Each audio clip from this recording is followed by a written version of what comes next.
എന്നെ കണ്ടപ്പോൾ ഒരു ദൈവമാണെന്ന് തോന്നുന്നുണ്ടോ? ഇല്ലല്ലോ. ഹിന്ദുയിസത്തിന് ടാലിബൈസ് ചെയ്തു കഴിഞ്ഞാൽ നശിച്ചു പോകും ലോകം. ഇപ്പം എത്രയോ ബ്രാഹ്മിൻസ് എന്ന് പറഞ്ഞ് നടക്കുന്ന ആളുകളുണ്ട്. പക്ഷേ അവരുടെ ജീവിതത്തെ രീതി കണ്ടു കഴിഞ്ഞാൽ totally verse than anybody else. ഇന്ത്യയിൽ ഏതെങ്കിലും ഒരു കാലത്ത് കാസ്റ്റ് സിസ്റ്റം ഇല്ലാതെ ആയാൽ ശരിക്കും ഒരു ഹിന്ദു രാഷ്ട്രം എന്ന് അപ്പോൾ വേണം പറയാം. കാൾ മാർക്സിൻ്റെ ദാസ് ക്യാപിറ്റൽ ആണല്ലോ മാഗ്നം ഓപ്പസ്. അതിലൊരു സ്പിരിച്വൽ ആസ്പെക്റ്റ് ഇല്ല. ഇസ്ലാമിലെ അല്ലയും വേദാന്തത്തിലെ പരബ്രഹ്മവും ഒന്നല്ല. Sometimes one person's reality may not be other person's reality. ഇപ്പോൾ ഒരു 10 ഹിന്ദുസിനെ ഒരുമിച്ചിരുത്തിയിട്ട് അവരുമായിട്ട് ഡിസ്കസ് ചെയ്യാൻ തുടങ്ങിയ ചിലപ്പോൾ അടി നടക്കും. First time in the history of Kerala എൻ്റെ റൈറ്റ് സൈഡിലെല്ലാം RSSൻ്റെ ആളുകൾ നടന്നു, എൻ്റെ ലെഫ്റ്റ് സൈഡിൽ CPMൻ്റെ ആളുകൾ നടന്നു.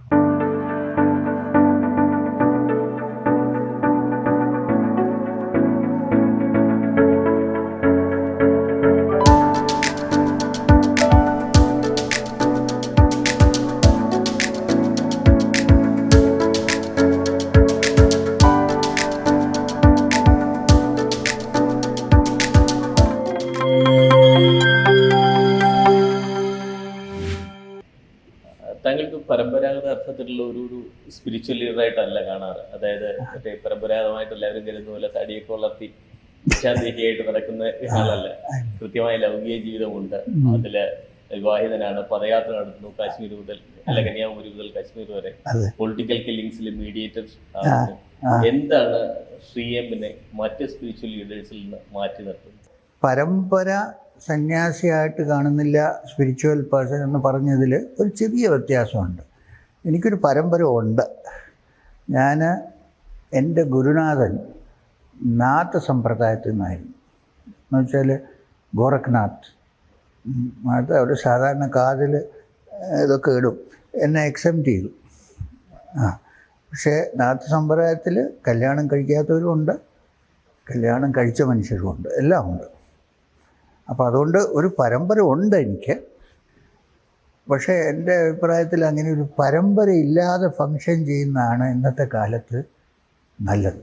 കാരണം നമ്മളൊരു പരമ്പര എന്ന് പറഞ്ഞാൽ ഐഡൻറ്റിഫൈ ചെയ്തു പോയാൽ എക്സ്റ്റേണലി അറ്റ്ലീസ്റ്റ്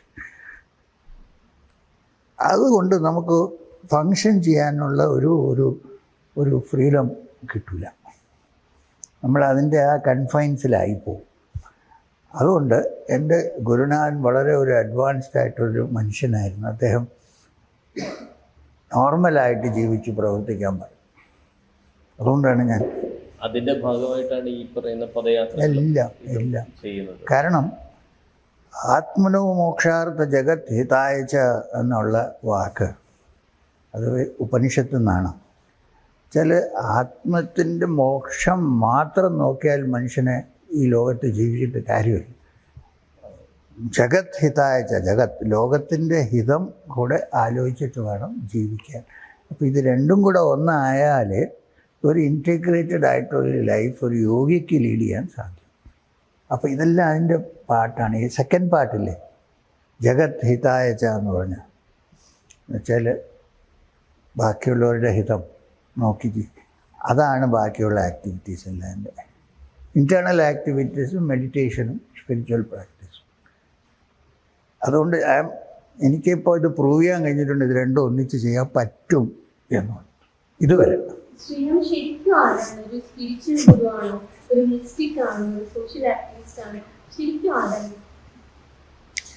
ശരിക്ക് ആരാണെന്ന് വളരെ ഡെപ്തിൽ ചോദിക്കുകയാണെങ്കിൽ ശ്രീഎം ഇല്ല, ആത്മാവേ ഉള്ളൂ.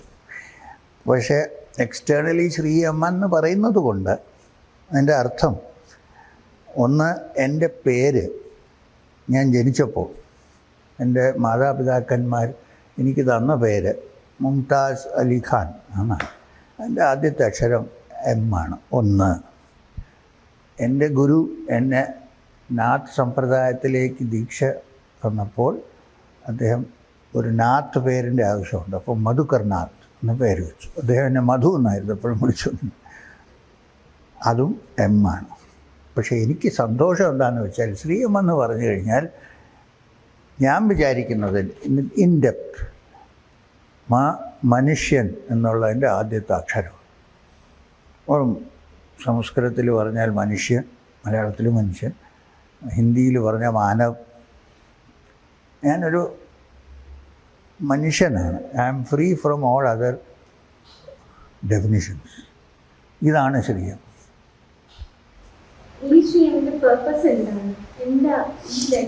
ഇന്നൊന്ന് പറഞ്ഞോട്ടെ, ശ്രീ എന്നുള്ളത് ആരോ ഫിറ്റ് ചെയ്തതാണ്. എം എന്ന് പറഞ്ഞാലും മതി, ഐ ആം ഹാപ്പി. പക്ഷെ ഇങ്ങനെ റെസ്പെക്റ്റ് കൊണ്ട് മിസ്റ്റർ എം എന്ന് പറഞ്ഞാൽ ചിലപ്പോൾ ജെയിംസ് ബോണ്ടിൻ്റെ ബോസായി പോകും. അതുകൊണ്ട് ഈ മിസ്റ്റർ മാറ്റി പലരും ശ്രീ എന്ന് വിളിച്ചു തുടങ്ങുന്നതുകൊണ്ടാണ് ശ്രീയമ്മായത്. എന്താ ചോദിച്ചത്? സീക്കിംഗ് എല്ലാം, സ്പിരിച്വലി സീക്കിംഗ് എല്ലാം കഴിഞ്ഞു. അപ്പോൾ ഞാനൊരു സ്ഥിതിയിലാണിപ്പോൾ. എൻ്റെ ഉള്ളിൽ, ഹൃദയത്തിൽ വളരെ ശാന്തവും ഒരു ആനന്ദവും. ഞാൻ ആനന്ദോഹം എന്ന് പണ്ട് ഗോപാലസ്വാമി പറയുമായിരുന്നു. അതുപോലെ ഈ ആനന്ദം ഞാനിങ്ങനെ എൻജോയ് ചെയ്തുകൊണ്ടിരിക്കുകയാണ്. ഇത് ബാക്കിയുള്ളവരെടുത്ത് പകർത്തി കൊടുക്കുക എന്നുള്ളതാണ് എൻ്റെ ലൈഫിൻ്റെ. ഇതങ്ങനെ എന്താണ് പർപ്പസ് എന്ന് ചോദിച്ചില്ലേ? ഇതാണ് പർപ്പസ്. എനിക്ക് എൻ്റെ ഹൃദയത്തിനുള്ളിൽ അങ്ങനെ ഒരു പരമാനന്ദം എത്താനായിട്ട് സാധ്യമായെങ്കിൽ ബാക്കിയുള്ളവർക്ക് എന്തുകൊണ്ടായിക്കൂടാ, അവരെയും അതിലേക്ക് കൊണ്ടുപോയിക്കൂടെ എന്നുള്ള ഇത്ര ഒരു എയിം മാത്രമേ ഉള്ളൂ ലൈഫിൽ. ബാക്കി ഞാൻ ചെയ്യുന്നതെല്ലാം അതിനോട് ഒരു എന്താ പറയുക, ഒരു മെയിൻ കഴിഞ്ഞിട്ട് ഒരു സപ്പോർട്ടുണ്ടല്ലോ, സബ്സിഡറിയാണ്. ഇപ്പം തിരുവനന്തപുരത്ത് when we read your autobiography, അത് വായിച്ചപ്പോൾ 9 വയസ്സിൽ ഒരു പ്ലാവിൻ്റെ കീഴിൽ ഒരു ഫിഗർ നിന്നു എന്ന്, അതിൽ നിന്നാണ് you became awaken towards spirituality എന്ന്. അപ്പോൾ അത് കഴിഞ്ഞിട്ട് you went on a travel എന്നാണ്, 19 ഇയേഴ്സിൽ you went on a travel എന്നാണ് പറയുന്നത്. അപ്പോൾ ട്രിവാൻഡ്രം പോലൊരു സ്ഥലം, അത് സ്പിരിച്വലി കുറച്ച് എലിവേറ്റഡ് ആയിട്ടുള്ളൊരു സ്ഥലം എന്നാണ്. ഒരുപാട് സ്വാമിമാരുള്ള, ഇപ്പോൾ ഒരു പേരെടുത്ത് ഗോപാലസ്വാമി, അതുപോലെ പൂന്തരസ്വാമി, ഇവരൊക്കെ മായിയമ്മ കന്യാകുമാരിയിൽ, ഇവരെയൊക്കെ വിട്ടിട്ട് why did you have to venture to Himalayas to seek your spiritual fortune? 9ാമത്തെ വയസ്സിൽ മഹേശ്വരനാഥ് ബാബാജി എൻ്റെ ഗുരു, അദ്ദേഹം എൻ്റെ തലയിൽ കൈവച്ച് എൻ്റെ അപ്പത്തൊട്ടാണ് ശരിക്കും, നേരത്തെ ഉണ്ടായിരുന്നിരിക്കും, പക്ഷെ അത് മാനിഫെസ്റ്റഡ് ആയിട്ട് എൻ്റെ ലൈഫിലൊരു വ്യത്യാസം തോന്നിത്തുടങ്ങിയത് അത് കഴിഞ്ഞിട്ടാണ്.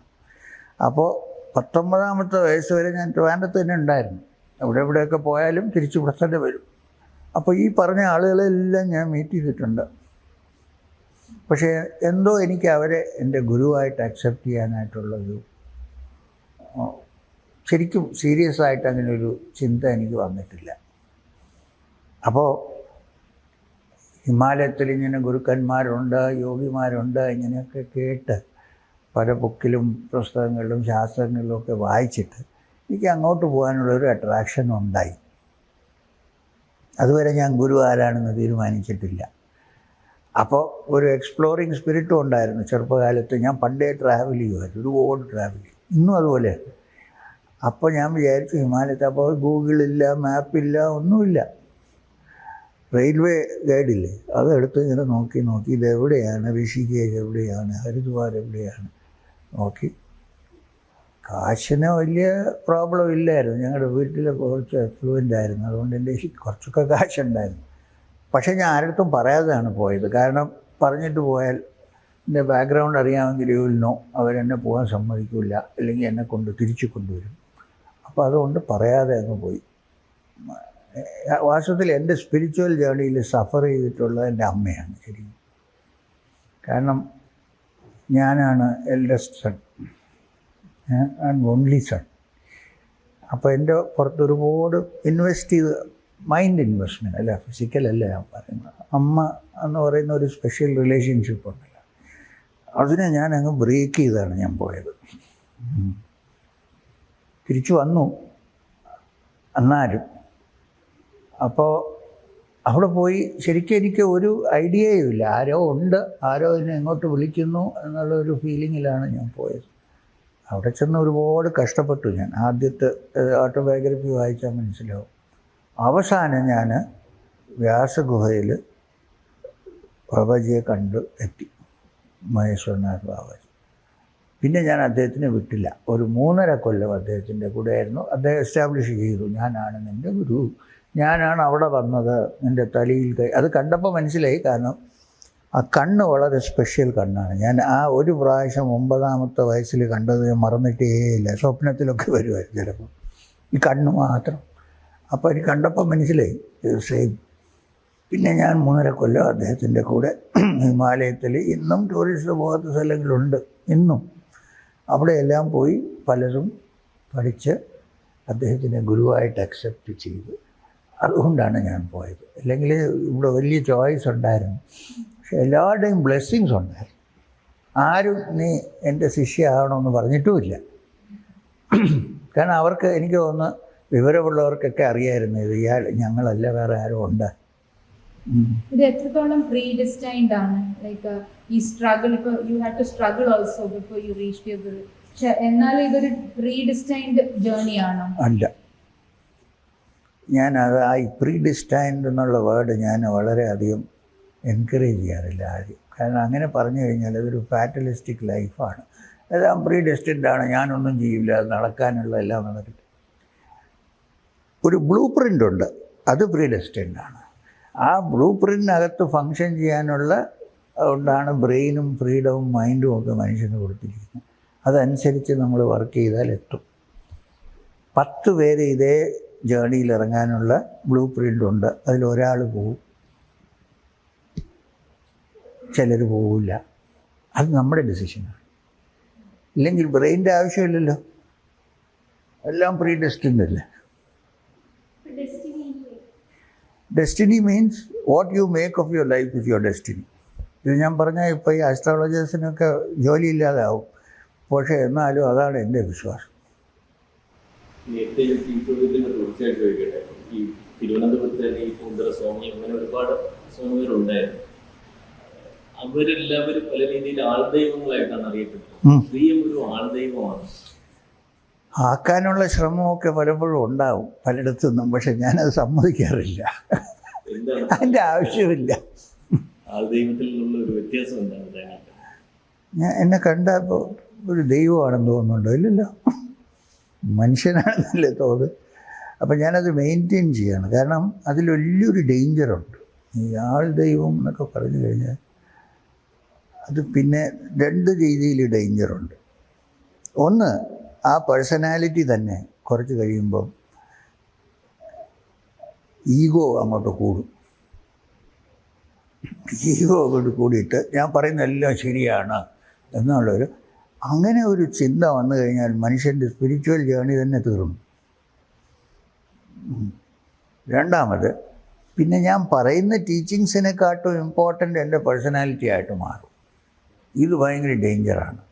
ഞാൻ എപ്പോഴും എല്ലായിടത്തും പറയുന്നുണ്ട്, ഞാനല്ല ഇമ്പോർട്ടൻ്റ്, ഞാൻ പറയുന്നത് എന്താണ് അതിൽ ശ്രദ്ധിക്കുക. കാരണം എന്നെ ഇങ്ങനെ പിടിച്ചുകൊണ്ട് നടന്നിട്ട് കാര്യമൊന്നുമില്ല. അതുകൊണ്ടാണ് ഞാൻ ഡെലിബറേറ്റ് ആയിട്ട് അങ്ങനെ ഒരു ഫിഗർ. പക്ഷെ എന്നാലും ചിലപ്പോൾ അങ്ങനെ ആയിപ്പോവും. കാരണം നമ്മുടെ ഇന്ത്യയിലെ കൾച്ചർ അങ്ങനെയാണ്. ഒരാളുടെ എന്തെങ്കിലും കപ്പാസിറ്റീസ് ഉണ്ടെങ്കിൽ അതൊരു ഡിവൈനാണെന്ന് വർഷിപ്പ് ചെയ്യുന്ന ഒരു ഫീലിംഗ്, ഒരു മെൻറ്റാലിറ്റി ഉണ്ട്. പക്ഷെ എത്രത്തോളം പറ്റുമോ അത്രയും അവോയ്ഡ് ചെയ്യാനായിട്ടാണ് എൻ്റെ ശ്രമം. കുടുംബജീവിതം കൂടി നയിക്കുമ്പോൾ നമ്മൾ ഈ പറയുന്ന ഒരു സാധനം എന്ന് പറഞ്ഞാൽ, നമ്മൾ ഈ കുടുംബത്തിൻ്റെ ഒരു പ്രധാന ഒരു ആഗ്രഹം എന്ന് പറയുന്നത് ആർത്തി, സ്വത്ത് സമ്പാദിക്കൽ, ഇതൊക്കെയാണ്. എങ്ങനെ ഇതിനെ മറികടക്കുന്നത്? എങ്ങനെയെന്ന് വെച്ചാൽ, ഞാൻ ഇതിലോട്ട് ഇറങ്ങുന്നതിന് മുമ്പ് തന്നെ എൻ്റെ മൈൻഡ് സെറ്റിലായി. അതാണ് ബ്രഹ്മചര്യം എന്നുള്ള പീരീഡിൽ നടക്കേണ്ട കാര്യം. അത് കഴിഞ്ഞ് ഇറങ്ങുകയാണെങ്കിൽ ഗൃഹസ്ഥം ബാലൻസ്ഡ് ആയിട്ട് ജീവിതം you have to earn, otherwise നമുക്ക് നടത്താൻ പറ്റില്ല. പക്ഷെ അതിനൊക്കെ ഒരു ബൗണ്ടറി ഇടും നമ്മൾ, മതി ഇത്രയോ. ഇത് ഈ ശ്രീരാമകൃഷ്ണ പരമഹംസന് നന്നായിട്ട് ഇതിൻ്റെ എക്സാമ്പിൾ പറഞ്ഞിട്ടുണ്ട്. അദ്ദേഹം പറയുന്നത്, ഈ ചക്കയില്ലേ, ചക്ക തുറന്ന് ക്ലീൻ ചെയ്യുമ്പോൾ കയ്യിലെല്ലാം ഇങ്ങനെ ഒട്ടും. അദ്ദേഹം പറഞ്ഞു, അതിന് മുമ്പേ കുറച്ച് ഓയിൽ കയ്യിൽ തേച്ചിട്ട് വേണം തുറക്കാൻ. അതുപോലെ ഞാൻ കല്യാണം കഴിക്കുന്നതിന് മുമ്പേ ഓയിലെല്ലാം തേച്ച് റെഡിയായി. അതുകൊണ്ട് അതിലങ്ങോട്ട് സ്റ്റക്കായില്ല. സ്റ്റക്ക് ആകാതെ ചെയ്യാൻ പറ്റും. I have given due importance and enough attention to my family. ഇല്ലെന്ന് എനിക്ക് പറയാം. കുറച്ച് ചിലപ്പോൾ മിസ്സായി കാണും. കാരണം I am more interested in spiritual matters. ശരിയാണ്. പക്ഷേ as far as possible. ഇത് സ്പിരിച്വൽ ലൈഫിൽ നെഗ്ലക്റ്റ് ചെയ്യാതെ എത്രത്തോളം പറ്റുമോ അത്രയും ഞാൻ ഗൃഹസ്ഥ ജീവിതത്തിൽ അറ്റൻഷൻ കൊടുത്തിട്ടുണ്ട്. അത് അത് ഡെസ്റ്റിനി എന്ന് വേണമെങ്കിൽ പറയാം. എനിക്ക് കിട്ടിയ ഒരാൾ ആ ചിന്താഗതിയുള്ള ഒരാളായതുകൊണ്ട് എനിക്ക് ആകെ കുഴപ്പമായ സത്യം പറയാം. മുസ്ലിം കുടുംബത്തിൽ ജനിച്ച ഒരാളാണ്. എന്താണ് ഹിന്ദുയിസത്തിലേക്ക് അട്രാക്ട് ചെയ്ത ഫാക്ടേഴ്സ്? ഒന്ന്, ഞാൻ പുനർജന്മം എന്ന് പറയുന്നുണ്ടല്ലോ, അത് പലർക്കും ഒരു തിയറിയാണ്. പക്ഷെ എനിക്കത് തിയറി അല്ല, അതെൻ്റെ ഒരു അനുഭവമാണ്.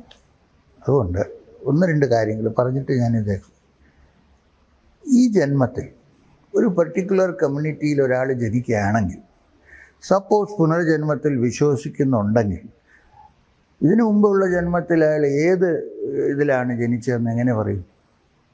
എന്ന് വെച്ചാൽ എപ്പോഴും ബ്രാഹ്മണനായിട്ട് തന്നെ വരുമോ, എപ്പോഴും ക്രിസ്ത്യനായി, എന്നാൽ പിന്നെ ആ റീബർത്തിൻ്റെ തിയറി അങ്ങ് തീർന്നു കഴിഞ്ഞു. അങ്ങനെ പറ്റില്ല. അതല്ലെങ്കിൽ പിന്നെ ബുദ്ധിസ്റ്റ് പറഞ്ഞ പോലെ ആയിപ്പോകും. ദലൈലാമ പിന്നെയും ഒരിടത്ത് തന്നെ ജനിക്കുന്നു. ഇതെങ്ങനെ പറ്റുന്നത്? It's A mockery of reincarnation. അപ്പോൾ അദ്ദേഹത്തിനെ പറ്റി എല്ലാം പറഞ്ഞ ആ തിയറിയെ പറ്റി, അദ്ദേഹം നല്ല മനുഷ്യനാണ്, എനിക്ക് വളരെ റെസ്പെക്റ്റ്. അതുപോലെ നേരത്തെ പറഞ്ഞ് തെറ്റിദ്ധരിക്കരുത്, ജെന്യുവിനായിട്ടുള്ള സന്യാസിമാരെ എനിക്ക് ഭയങ്കര റെസ്പെക്റ്റാണ്. പക്ഷേ അത് അറിഞ്ഞുകൂടാ, ക്വസ്റ്റ്യൻ മാർക്കാണ്. അപ്പോൾ എന്താ പറഞ്ഞു? അപ്പോൾ മേ ബി ഏതെങ്കിലും ജന്മത്തിൽ വേറെ ഇൻഫ്ലുവൻസസ് കാണും. അതുകൊണ്ട് അത് യങ് ഏജിൽ തന്നെ അതങ്ങോട്ട് മാനിഫെസ്റ്റഡായി അങ്ങനെ മാറിയതും ആകാം. ഇൻ്റലക്ച്വലായിട്ട് ചോദിക്കുകയാണെങ്കിൽ, ഞാനൊരു 8 വയസ്സ് അല്ല ഒരു 12 വയസ്സൊക്കെ ആയപ്പോൾ, എനിക്ക് തോന്നുന്നു 8ാമത്തെ വയസ്സിൽ ബാബാജി തലയിൽ കൈവച്ച സമയത്താണ് കുറച്ച് ചേഞ്ച് ഉണ്ടായത്. അദ്ദേഹം ഇങ്ങനെയൊന്നും പറഞ്ഞില്ല, ചേഞ്ച് ചെയ്യണോ ഒന്നും പറഞ്ഞില്ല. പക്ഷെ ഞാൻ ഒന്ന് എക്സാമിൻ ചെയ്ത് നോക്കിയപ്പോൾ എനിക്ക് ഇഷ്ടപ്പെട്ടത് ക്വസ്റ്റ്യൻ ചെയ്ത് കണ്ടുപിടിച്ച് അക്സെപ്റ്റ് ചെയ്യുന്ന ഒരു സ്ട്രീം ഉണ്ടെങ്കിൽ അത് പഴയ ഏൻഷ്യൻ്റ് ഹിന്ദു സ്ട്രീമാണ്. ഉപനിഷത്തെടുത്ത് നോക്കുകയാണെങ്കിൽ എല്ലാം ഡയലോഗാണ്.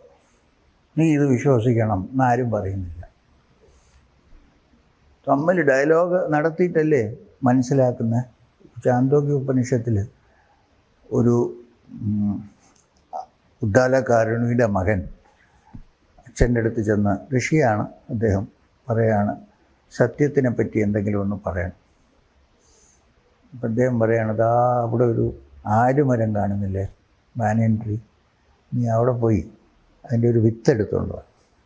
അല്ലാതെ അദ്ദേഹം ഇങ്ങനെ പറയുന്നില്ല എന്ന് പറഞ്ഞാൽ ദൈവമാണ്, നീ അത് വിശ്വസിക്കണം ഒന്നുമില്ല. നീ അത് എടുത്തുകൊണ്ടോ, അതൊന്ന് പീൽ ചെയ്തു. എന്ത് കാണുന്നു? അതകത്ത് വൈറ്റ് കളറിൽ അതിൻ്റെ ഉണ്ടല്ലോ, അകത്ത് സ്കിന്നെടുത്ത് കഴിയുമ്പോൾ ഒരു കെർണൽ എന്ന് പറയും ഇംഗ്ലീഷിൽ, KERNA. അതിനകത്ത് എന്ത് കാണുന്നു? വിത്ത്, ചെറിയ കറുത്ത വിത്ത്. അതിലൊരു വിത്തെടുത്ത് അതിനെ ഓപ്പൺ ചെയ്തു. എന്ത് കാണും? ഒന്നും കാണുന്നില്ല. അപ്പം അദ്ദേഹം പറയാണ്, ആ നിൽക്കുന്ന ആലുമരം ഒന്നുമില്ല എന്ന് നീ പറയുന്നതിൽ നിന്നാണ് വന്നിരിക്കുന്നത്. നീ പറയുന്നത് ഒന്നുമില്ല, ശൂന്യമാണെന്ന്, അതിൽ നിന്നാണ് ഈ മരം മുഴുവൻ വന്നിരിക്കുന്നത്, ഇത്രയും വലിയ മരം. അപ്പോൾ സത്യം ഏതാണ്ട് അടുത്താണ്, അതിൻ്റെ അടുത്താണ്, ഡിഫൈൻ ചെയ്യാൻ പറ്റാത്തൊരു ഇപ്പോൾ ഇത് ഉപനിഷത്തിക് ടീച്ചിങ്സാണ്. ഇനി ഒരു ലെവലിൽ ടീച്ചിങ് എന്താണ്? നീ ഇത് വിശ്വസിച്ചോളണം, ഒരു ദൈവമേ ഉള്ളൂ എന്ന് നീ വിശ്വസിച്ചു. സപ്പോസ് എനിക്ക് വിശ്വസിക്കാൻ പയ്യെങ്കിൽ എന്ത് ചെയ്യും ഞാൻ? അപ്പോൾ എനിക്കത് വയ്യ, ഞാൻ ഐ ഡോണ്ട് ബിലീവ്. ചിലപ്പോൾ ഒരുപാട് കാണുമായിരിക്കും. എങ്ങനെ അറിയാം? അതിന് ഉത്തരവില്ല. പിന്നെ ഇന്ന കാര്യങ്ങൾ ചെയ്താലേ മനുഷ്യൻ നല്ല മനുഷ്യനായിട്ട് പറയാം. ചിലപ്പോൾ അത് കോൺട്രഡിക്ടറിയും ആയിരിക്കാം. അവർ പറയുന്ന ഇൻറ്റൻഷൻ നന്നായിരിക്കും, പക്ഷെ നമുക്കത് കോൺട്രഡിക്ടറി ആയിട്ട് തോന്നുന്നു. അപ്പോൾ ഞാൻ വിചാരിച്ചു ഇതല്ല, വേറെ എന്തെങ്കിലും കാണണം. അങ്ങനെയാണ് ഞാൻ പതുക്കെ ബാക്കിയുള്ള അവിടുത്തെ സ്വാമിമാരെയും ഇങ്ങനെയുള്ള ആളുകളെയും ചെന്ന് കാണുകയും പബ്ലിക് ലൈബ്രറിയിൽ നല്ലൊരു ലൈബ്രറിയൻ ഉണ്ടായിരുന്നു ട്രിവാൻഡ്രം. അദ്ദേഹം ഞാൻ പോകുമ്പോൾ കറക്റ്റായിട്ട് ആവശ്യമുള്ള ബുക്ക് എടുക്കേണ്ടി തരും. ഒരു താടിയൊക്കെ ഉള്ള ഒരാൾ. ഞാൻ ആദ്യം വിചാരിച്ചു സ്വാമിയാണ്, അല്ല. അപ്പം അങ്ങനെ മെയിനായിട്ട് അതിൻ്റെ കാരണം ചോദിച്ച് ഡയലോഗ് നടത്തി, സംവാദം നടത്തി ആൻസർ ചെയ്യുന്ന ഒരു സ്ട്രീം ഞാൻ കണ്ടത് ഇതാണ്. ഹിന്ദുയിസം തരുന്ന ഒരു ഫ്രീഡം ആണോ അതിലേക്ക് അട്രാക്ട് ചെയ്തത് മറ്റു മതങ്ങളെ? അതുകൊണ്ടാണ് എനിക്ക് പേടി. ഹിന്ദുയിസത്തിന് ടാലിബൈസ് ചെയ്തു കഴിഞ്ഞാൽ നശിച്ചു പോകും ലോകം. താലിബാനൈസ് ചെയ്താൽ ചെയ്യാൻ സാധ്യതയുണ്ട്. അതേപോലെ ഹിന്ദുയിസം താങ്കൾക്ക് അട്രാക്ട് ചെയ്യപ്പെട്ട ഒരു ഫാക്ടറി ഫ്രീഡം ആണ്. അത് ഹിന്ദുയിസത്തിന് ഏറ്റവും വലിയ ശാപമായിട്ട് പറയുന്നത് അതിൻ്റെ ഒരു കാസ്റ്റിസം ആണ്. അതിനെ എങ്ങനെയാണ് നോക്കിക്കാണുന്നത്? അത് എനിക്ക് തോന്നുന്നത് ഈ കാസ്റ്റിസം വളരെ വളരെ ലേറ്റായിട്ടാണ് വന്ന് കയറിയത് ഇതിനകത്ത്. I don't think original. ഇപ്പം ഞാൻ ചോദിക്കാം, ഈ ബ്രഹ്മസൂത്രം, മഹാഭാരതം, ഇതെല്ലാം ആരാണ് അതിൻ്റെ ഓഥർ? വേദവ്യാസൻ. വേദവ്യാസൻ്റെ അമ്മ ആരാണ്? ഫിഷർ വുമണാണ്. രീതിയിലാണ് ജഡ്ജ് ചെയ്യേണ്ടത്, അല്ലാതെ ബൈ ബർത്ത് ജഡ്ജ് ചെയ്താൽ. ഇപ്പം എത്രയോ ബ്രാഹ്മിൻസ് എന്ന് പറഞ്ഞ് നടക്കുന്ന ആളുകളുണ്ട്. പക്ഷേ അവരുടെ ജീവിതത്തിൽ രീതി കണ്ടു കഴിഞ്ഞാൽ totally verse than anybody else.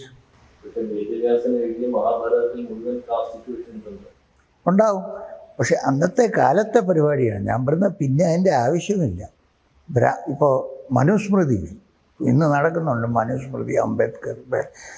മനുസ്മൃതിയിൽ ബ്രാഹ്മണൻ എന്ന് പറഞ്ഞാൽ ബ്രാഹ്മണ ഗുണം എന്തൊക്കെയാണ്? സത്യം പറയും, ഒരു വേറെ ജീവികളെ കൊല്ലുകയില്ല, സത്യം പറയും, സത്യാന്വേഷണത്തിന് വേണ്ടി, പ്രോഫിറ്റിന് വേണ്ടി അല്ല ജീവിക്കുന്നത്. ഇതൊക്കെയാണ് ബ്രാഹ്മണ ഗുണം എന്ന് പറയുന്നത്. അപ്പോൾ ബൈ ബർത്ത് ഒരു ബ്രാഹ്മണനെ മനുസ്മൃതി ഡിഫൈൻ ചെയ്തിരിക്കുന്നത് ബ്രാഹ്മണ ബന്ധു എന്നാണ്. ബന്ധു ബ്രാഹ്മണനല്ല. അതുകൊണ്ട് എനിക്ക് തോന്നുന്നത് ഇത് ഇപ്പം അത് നോർമലാണ്. ഇപ്പം ഞാൻ പറയാം, കാസ്റ്റ് സിസ്റ്റം. ഒരു ഫിലിം ആക്ടർ ഉണ്ടെന്ന് വെച്ചോളൂ, നല്ല ഫിലിം ആക്ടർ. നല്ലതെന്ന് പറഞ്ഞാൽ ഫേമസ് ആയ ആൾ. നല്ലവർ തന്നെ ഫേമസ് ആവണമെന്നില്ല, ഫേമസ്. അപ്പോൾ അവർ കുട്ടികളെ അവർ ഫിലിമിലേക്ക് വിടും, അല്ലേ? അവരെ ഫിലിമിലേക്ക് കുട്ടികളെ വിട്ടാൽ അവർ പിന്നെ വലിയ ആക്ടറാണെന്നൊക്കെ എല്ലാവരും പറയും. പക്ഷേ അതിൻ്റെ അർത്ഥം ഇയാളുടെ മകനല്ലാതെ വേറെ നല്ല ആക്ടേഴ്സ് പുറത്തില്ല എന്നല്ല അർത്ഥം. ചിലപ്പോൾ വെളിയിൽ ഒരുപാട് ആളുകൾ കാണും ഇതിനെക്കാട്ടും. പക്ഷേ ഇയാൾ ആക്ടറായി, അതൊരു കാസ്റ്റായി. ഒരു പ്രൊഫഷനിൽ നമ്മൾ കയറുമ്പോൾ നമുക്ക് ഒരുപാട് ലോറൽസൊക്കെ കിട്ടിക്കഴിയുമ്പോൾ എൻ്റെ കുട്ടികളും അതുപോലെ ആകട്ടെ എന്ന് ഞാൻ വിചാരിക്കുമ്പോൾ അത് കാസ്റ്റായി. അപ്പോൾ ബിസിനസ്സിലും എല്ലാ കാര്യത്തിലും ഈ കാസ്റ്റ് സിസ്റ്റം അല്ല, ബട്ട് സിമിലർ ഒരു സിസ്റ്റമുണ്ട്. അത് ഇതിലും വന്നു. അതാണ് പ്രശ്നം. കാരണം ബ്രാഹ്മണൻ എന്ന് പറഞ്ഞാൽ യൂണിവേഴ്സലി റെസ്പെക്റ്റഡ് ആണ്. അപ്പോൾ എൻ്റെ മകനും അതെ ഗുണം മാറിയിട്ട് ഒരു ഹെറിഡിറ്ററി ആയിട്ട് മാറി. ഗുണമനുസരിച്ചാണ് വർണ്ണാശ്രമ സിസ്റ്റം. അതാണ് ഞാൻ ചോദിക്കാം. ഈവൻ ദ പ്രീസ്റ്റ്ഹുഡ് എന്ന് പറയുന്നത് ഹിന്ദു സിസ്റ്റമിൽ പ്രീസ്റ്റ്ഹുഡ് ഉണ്ടായത് എങ്ങനെയാണ്? നോർമൽ മനുഷ്യരെ, ഗൃഹസ്ഥരും, സന്യാസിയല്ല, ഗൃഹസ്ഥന്മാർ, അവർ തന്നെത്താൻ എങ്ങനെയാണ് ഹോമം ചെയ്യുന്നത്, രാവിലെ അഗ്നിഹോമം എങ്ങനെ, ഇതെല്ലാം മറന്നുപോയി. അപ്പോൾ ഒരു പ്രീസ്റ്റിൻ്റെ ആവശ്യം വന്നു. പക്ഷെ അങ്ങ് ഈ പറഞ്ഞതിനൊരു വിരുദ്ധമായ ഒരു സാധനം കേരളത്തിൽ ഇപ്പോഴും നിലനിൽക്കുന്നുണ്ട്. എന്താണ് പറഞ്ഞപ്പോൾ ഡോക്ടർമാരുടെ മക്കൾ സിനിമാ നടന്മാരുടെ മക്കൾ സിനിമ. പക്ഷേ ഇപ്പൊ ശബരിമല ക്ഷേത്രം എടുക്കുക, അവിടെ ഒരു ദളിതന് ഇപ്പോഴും പൂജാരിയാകാൻ കഴിയില്ല. ആർക്ക് ഒക്കില്ല, കഴിയില്ല. അത് എന്തുകൊണ്ടാണെന്ന് പറഞ്ഞാൽ നേരത്തെ സിത്താര പറഞ്ഞതുപോലെ ജാതി വ്യവസ്ഥയാണ്. അതെങ്ങനെയാണ്? അത് ഒന്നും ചെയ്യാൻ പറ്റും. ഞാൻ അത് പറഞ്ഞ ഒരു പൊളിറ്റിക്കൽ സ്റ്റേറ്റ്മെൻ്റ് ആയിട്ട് തീരും. അല്ല, ഞാൻ ഒരു ആത്മീയാചാര്യൻ എന്നുള്ള നിലയിൽ അഭിപ്രായം ചോദിച്ചതാണ്. എൻ്റെ അഭിപ്രായത്തിൽ ശ്രീനാരായണ ഗുരുവിടെ ആശ്രമങ്ങളുണ്ടല്ലോ, അവിടെ നോൺ ബ്രാഹ്മിൻസിനും ട്രെയിനിങ് കൊടുക്കുന്നുണ്ട്, പൂജ ചെയ്യാനുമല്ല ഉണ്ട്. ഒരു കാലത്ത് അത് മാറ്റണം. എന്നുവെച്ചാൽ ബൈ ബർത്ത് ഒരാൾ ബ്രാഹ്മണനാണെങ്കിൽ ബ്രാഹ്മണ ഗുണം തന്നെ ആയിട്ടാണോ ജീവിക്കുന്നതെന്ന് ചോദ്യമാണ്. അവിടെ ഇരിക്കുമ്പോൾ ശരി റീസ്റ്റാർട്ട്. അപ്പോൾ നാച്ചുറലായിട്ട് അവർക്ക് അതിനുള്ളൊരു ടെൻഡൻസി ഉണ്ടാവും എന്നുള്ള അണ്ടർസ്റ്റാൻഡിങ്ങിലാണ് ഇത് ചെയ്തിരിക്കുന്നത്. പക്ഷെ ചിലപ്പോൾ അങ്ങനെ അല്ലായിരിക്കും. അതിനെ ബാക്കിയുള്ളതിനുള്ള ക്വാളിഫൈ ചെയ്യണം. ചെയ്താൽ അത് നമുക്ക് അത്ര എളുപ്പം മാറ്റാൻ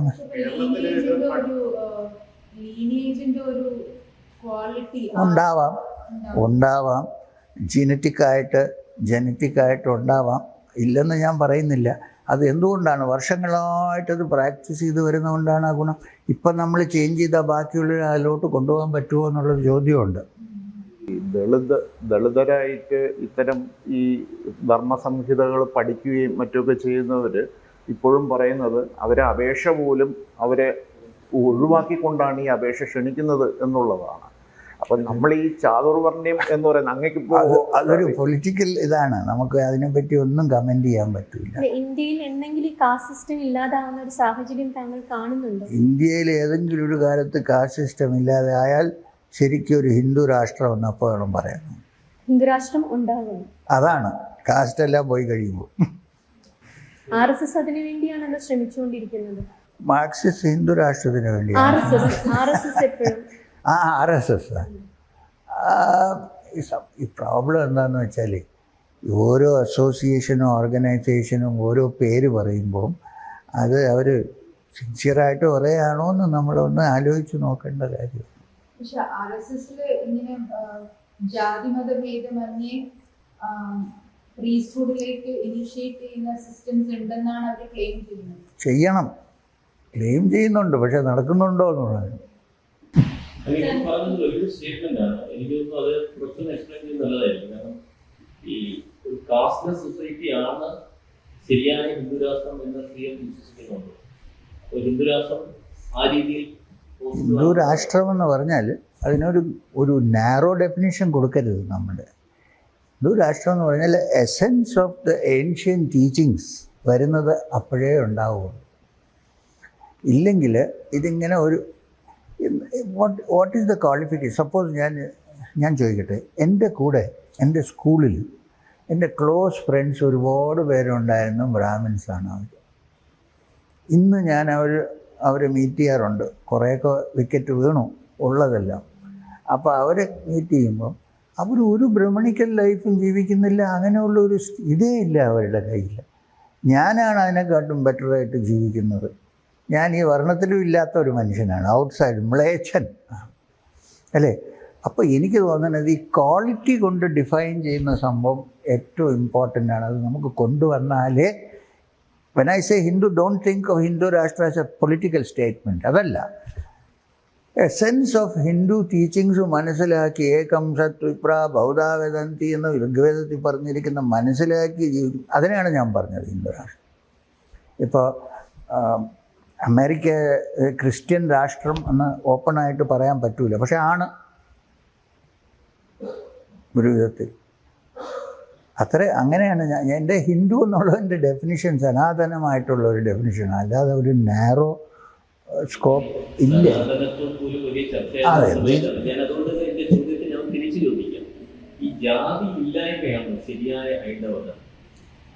ജാതി ഇല്ലായ്മ അല്ല. എപ്പോഴും ചില ആളുകൾ ചില കാര്യത്തിന് വേണ്ടി ക്വാളിഫൈഡ് ആയിരിക്കും. അല്ലേ, ഒരു മിനിറ്റ്.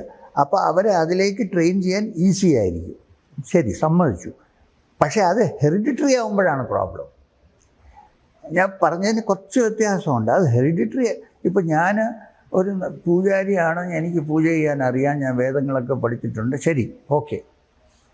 ഇപ്പം എൻ്റെ മകൻ അങ്ങനെ തന്നെ ആവണമെന്നില്ല, പക്ഷേ ഞാൻ എൻ്റെ മകനെ അത് ഇങ്ങോട്ട് പ്രൊമോട്ട് ചെയ്യും. ഇവിടെയാണ് പ്രോബ്ലം.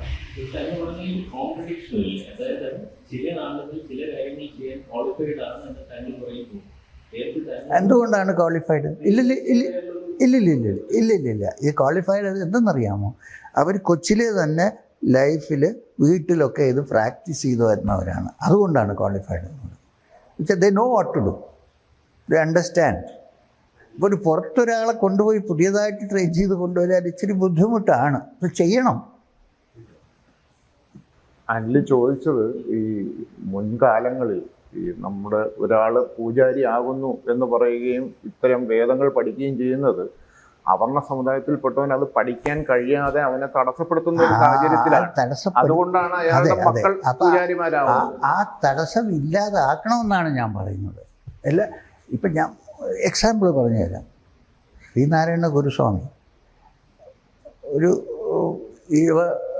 ഇതെന്നായിരുന്നല്ലോ സെറ്റപ്പ്. അദ്ദേഹം നോർമൽ രീതിയിൽ സംസ്കൃതം പഠിക്കാനുള്ള സാധ്യതയില്ല. പക്ഷേ വൈദ്യരായിരുന്നു. സുശ്രുത സംഹിതയും ചരക സംഹിതയും എല്ലാം സംസ്കൃതത്തിലാണ്. വൈദ്യരെ അത് പഠിക്കാതെ ചെയ്യാൻ പറ്റില്ല. പിന്നെ ചട്ടമ്പി സ്വാമി എൻകറേജ് ചെയ്തു പഠിക്കാൻ. പാഠശാലയിലെല്ലാം കൊണ്ടുപോയി പഠിക്കാൻ പറഞ്ഞു സംസ്കൃതം. പഠിച്ചതുകൊണ്ട് അദ്ദേഹത്തിന് അതിൻ്റെ ഡെപ്ത് മനസ്സിലായി. അപ്പോൾ ശരിക്കും നമ്മൾ ശ്രീനാരായണ ഗുരു നോക്കുമ്പം അദ്ദേഹം തികച്ചും ശ്രീനാരായണ ഗുരുയുടെ ഏതെങ്കിലും ആശ്രമത്തിലോ സിസ്റ്റം ലെവലിൽ നോൺ വെജിറ്റേറിയൻ ഫുഡ് സെർവ് ചെയ്യാറുണ്ടോ? ഉണ്ടോ? ഇല്ല. അല്ല, അങ്ങനെയല്ല ഞാൻ പറയുന്നത്. ബ്രാഹ്മണ ഗുണങ്ങളെന്ന് പറയുന്നത് ഇതൊക്കെയാണ്. അല്ല, അവിടെയാണ് ഈ പ്രശ്നം. ഈ ബ്രാഹ്മണ ഗുണങ്ങൾ നമ്മൾ ഡിബേറ്റ് ചെയ്യുമ്പോൾ നമ്മൾ ഇതിന്റെ എക്സ്ക്ലൂസിവിറ്റി എടുക്കുക. അതായത് എക്സ്ക്ലൂസീവ് അല്ല. ഇപ്പോൾ ഒരു സയൻറ്റിസ്റ്റിനെ പറ്റി സയൻറ്റിഫിക് ഫാക്ടേഴ്സ് ഡിസ്കസ് ചെയ്യുമ്പോൾ സയൻറ്റിഫിക് ടേൺ ഓഫ് മൈൻഡ് എന്നൊക്കെ പറയുമ്പോൾ അതൊരു എക്സ്ക്ലൂസീവ്നെസ് അല്ല. Unfortunately only some people can qualify for it.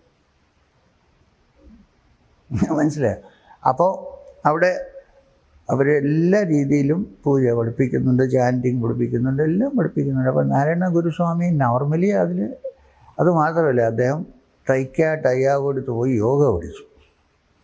Kundalini യോഗയെ പറ്റിയാണ് ആട് പാമ്പേ നീ ആട് പാമ്പേ എന്ന് എഴുതിയിരിക്കുന്ന പാട്ട്. അപ്പോൾ ഇതെല്ലാം അറിഞ്ഞെന്തുകൊണ്ടാണ്? മൈൻഡ് എക്സ്പാൻഡ് ചെയ്തുകൊണ്ടാണ്. ഈ മൈൻഡ് എക്സ്പാൻഷൻ ആർക്കും ഉണ്ടാക്കാൻ സാധിക്കും. അതിനുള്ള പൊട്ടൻഷ്യലുണ്ട്. പക്ഷെ ചിലപ്പോൾ ഫുൾ പൊട്ടൻഷ്യൽ ഗ്രോ ചെയ്തില്ല എന്ന് വരും എന്നാണ് ഞാൻ പറയുന്നത്. മനുഷ്യൻ്റെ പൊട്ടൻഷ്യലാണ്, അല്ലാതെ ഒരു കാസ്റ്റിൻ്റെ പൊട്ടൻഷ്യലല്ല. പിന്നെ അവർ കുറച്ചുകൂടി ഈസി ആയിട്ട് പിടിക്കുന്നതെന്ന് വെച്ചാൽ കൊച്ചിലെ ഇത് കേട്ട് ചെറിയൊരു ചേഞ്ച് ഉണ്ടാവും. ഞങ്ങൾ നേരത്തെ വിശദീകരിച്ചു. ബട്ട് സ്റ്റിൽ ശ്രീ എന്ന് പറയുക അല്ലെങ്കിൽ ഇപ്പോൾ ശ്രീ രവിശങ്കർ എന്ന് ഉപയോഗിക്കും. നമുക്ക് ഒന്നേ ഉള്ളൂ. അല്ല, ഇതൊക്കെ ഈ പറയുന്ന ആൾദൈവമാക്കുന്നതിന്റെ ഒരു ഭാഗമാണ്. ആണ്. ഈ ഒരു ശ്രീയിലാവില്ല. കാരണം നമ്മുടെ എന്ന് വിളിക്കാൻ ആരും തയ്യാറല്ല. എല്ലാവരും ശ്രീ എന്ന്. അല്ലെങ്കിൽ ഇപ്പോൾ മിസ്റ്റർ എന്ന് പറയുന്നതിനെക്കാട്ടും ശ്രീ എന്ന് പറയുന്നത് ശ്രീമാൻ എന്ന് പറയുന്നതിൻ്റെ ഷോർട്ട് ഫോമാണ് ശ്രീ. അത് വേണമെങ്കിൽ പറഞ്ഞുതരാം എങ്ങനെ ഉണ്ടായിന്ന്. ഒരു റോയൽ ഫാമിലിയിലെ ഒരു ആളുണ്ടായിരുന്നു ഡൽഹിയിൽ. അവരാണ് ആദ്യമായിട്ട് തന്നെ മിസ്റ്റർ എം എന്ന് വിളിക്കാൻ തുടങ്ങി. അപ്പോൾ അവരുടെ നീസ്, അവരും റോയൽ ഫാമിലിയാണ്, മയൂർഭഞ്ച്. അവർ പറഞ്ഞു, ആൻറ്റി അങ്ങനെ പറയരുത്, മിസ്റ്റർ എം എന്ന് പറഞ്ഞാൽ ശ്രീ എം എന്ന് പറഞ്ഞൂടെ. അപ്പോൾ അവരാണ് എന്നെ ആദ്യം ശ്രീ എം എന്ന് വിളിച്ചത്. അത് ഇറ്റ് ഗോട്ട് സ്റ്റക്ക്. അത്രയേ ഉള്ളൂ. ഞാനതങ്ങനെ ഒരു പേര് വേണമെന്ന് പറഞ്ഞതുമല്ല, ഒന്നുമല്ല. പിന്നെ ഇപ്പോൾ വളരെ യൂസ്ഫുള്ളാണ്. അതൊരു പെന്നയുമായിട്ട് ഉപയോഗിക്കാൻ പറ്റുന്നുണ്ട്. Sir,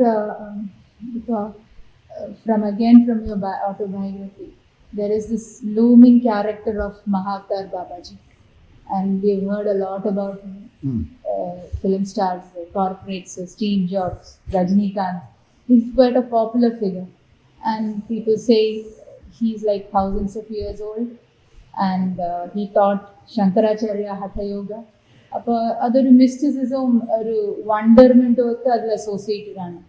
my question is he still there in the astral? People say that he still there, and you seem to have seen him also. Is it really true that he is still there? I can tell you one thing. The days when I was a sadhak, ഞങ്ങൾ ശ്രീ ഗുരു ബാബാജി എന്നാണ് ഞങ്ങളുടെ പരമ്പരയിൽ പറയുന്ന, മഹാവതാർ എന്നല്ല. He was not so popular. അപ്പോൾ ഇങ്ങനെയൊന്നും ഇൻ്റർനെറ്റിൽ രജനീകാന്ത് അങ്ങനെയൊന്നും ഇല്ല. അപ്പോൾ അത് അൺനോൺ. ഇപ്പോൾ നാഥ സമ്പ്രദായത്തിൽ തന്നെ ശ്രീ ഗുരു എന്ന് പറയുന്ന ഒരു പേഴ്സൺ, അല്ലെങ്കിൽ ഒരു ഡെയ്റ്റി, അല്ലെങ്കിൽ ഒരു സ്പിരിച്വൽ പേഴ്സൺ, ഗോരഖ്നാഥിൻ്റെ സിദ്ധാന്ത പദ്ധതി തൊട്ട് അദ്ദേഹത്തിൻ്റെ മാഗ്നം ഓപ്പസാണ്. എല്ലായിടത്തും ശ്രീ ഗുരുഭ്യോ നമഃ എന്ന് തുടങ്ങും ആദ്യം. എന്നിട്ട് അതിൻ്റെ താഴെ ശ്രീ നിത്യനാഥായ നമഃ എന്നോട്. നിത്യനാഥ് എന്ന് പറഞ്ഞാൽ എപ്പോഴും ഉള്ള ഒരു നാഥ്. അവിടെ നിന്നാണ് ശ്രീ ഗുരു ബാബാജി എന്ന് പറഞ്ഞാൽ ഹിന്ദിയിൽ ഫാദർ എന്നുള്ള അർത്ഥമേ ഉള്ളൂ, ബാബ അല്ലേ. അത് ആക്ച്വലി പലർക്കും അറിയില്ല. ഈ ബാബ എന്നുള്ള വേർഡ് ടർക്കിയിൽ നിന്ന് വന്നതാണ്. ബാബാഗൻ എന്ന് പറഞ്ഞ് കുറേ സെയിൻസ് സൂഫീസ് വന്ന് അവരെ ബാബ എന്ന് പേര് വെച്ചു. എന്ന് വെച്ചാൽ അച്ഛൻ. ക്രിസ്ത്യൻ ചർച്ചിൽ പറയില്ല അച്ഛൻ, പ്രീസ്റ്റിന്, അതുപോലെ. അപ്പോൾ അത് മാത്രമല്ല, സിറിയൻ ക്രിസ്ത്യൻ ചർച്ചിൽ ബാബ തിരുമേനി എന്ന് തന്നെ പറയുന്നത്, ഹെഡിന്.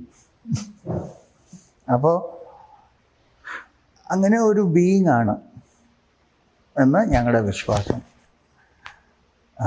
ഇപ്പോഴും ഉണ്ടോ എന്ന് ചോദിക്കുകയാണെങ്കിൽ, ഇറസ്പെക്റ്റീവ് ഓഫ് യൂട്യൂബിൽ എന്തൊക്കെയാണുള്ളതെന്ന് എനിക്കറിയില്ല കേട്ടോ. ബിക്കോസ് യൂട്യൂബിൽ ഇപ്പോൾ അതാ പറയാൻ വന്ന്, ആദ്യമായിട്ട് മഹാ അവതാർ എന്നുള്ള പേര് യോഗാനന്ദ പരമഹംസ ഓട്ടോബയോഗ്രഫി ഓഫ് യോഗിയിലാണ് പറഞ്ഞത്. അതിനു മുമ്പേ മഹാ അവതാർ ബാബാജി എന്ന് ആരും അറിയില്ല. ശ്രീ ഗുരു ബാബാജി എന്നാണ് പറയുന്നത് ഞങ്ങളുടെ പരമ്പരയിൽ. ഏതായാലും അത് പോപ്പുലറായി. You must give him credit. Autobiography of Yogi കൊണ്ടാണ് അപ്പം തൊട്ടാണ് ശരിക്കും പോപ്പുലറായിട്ട്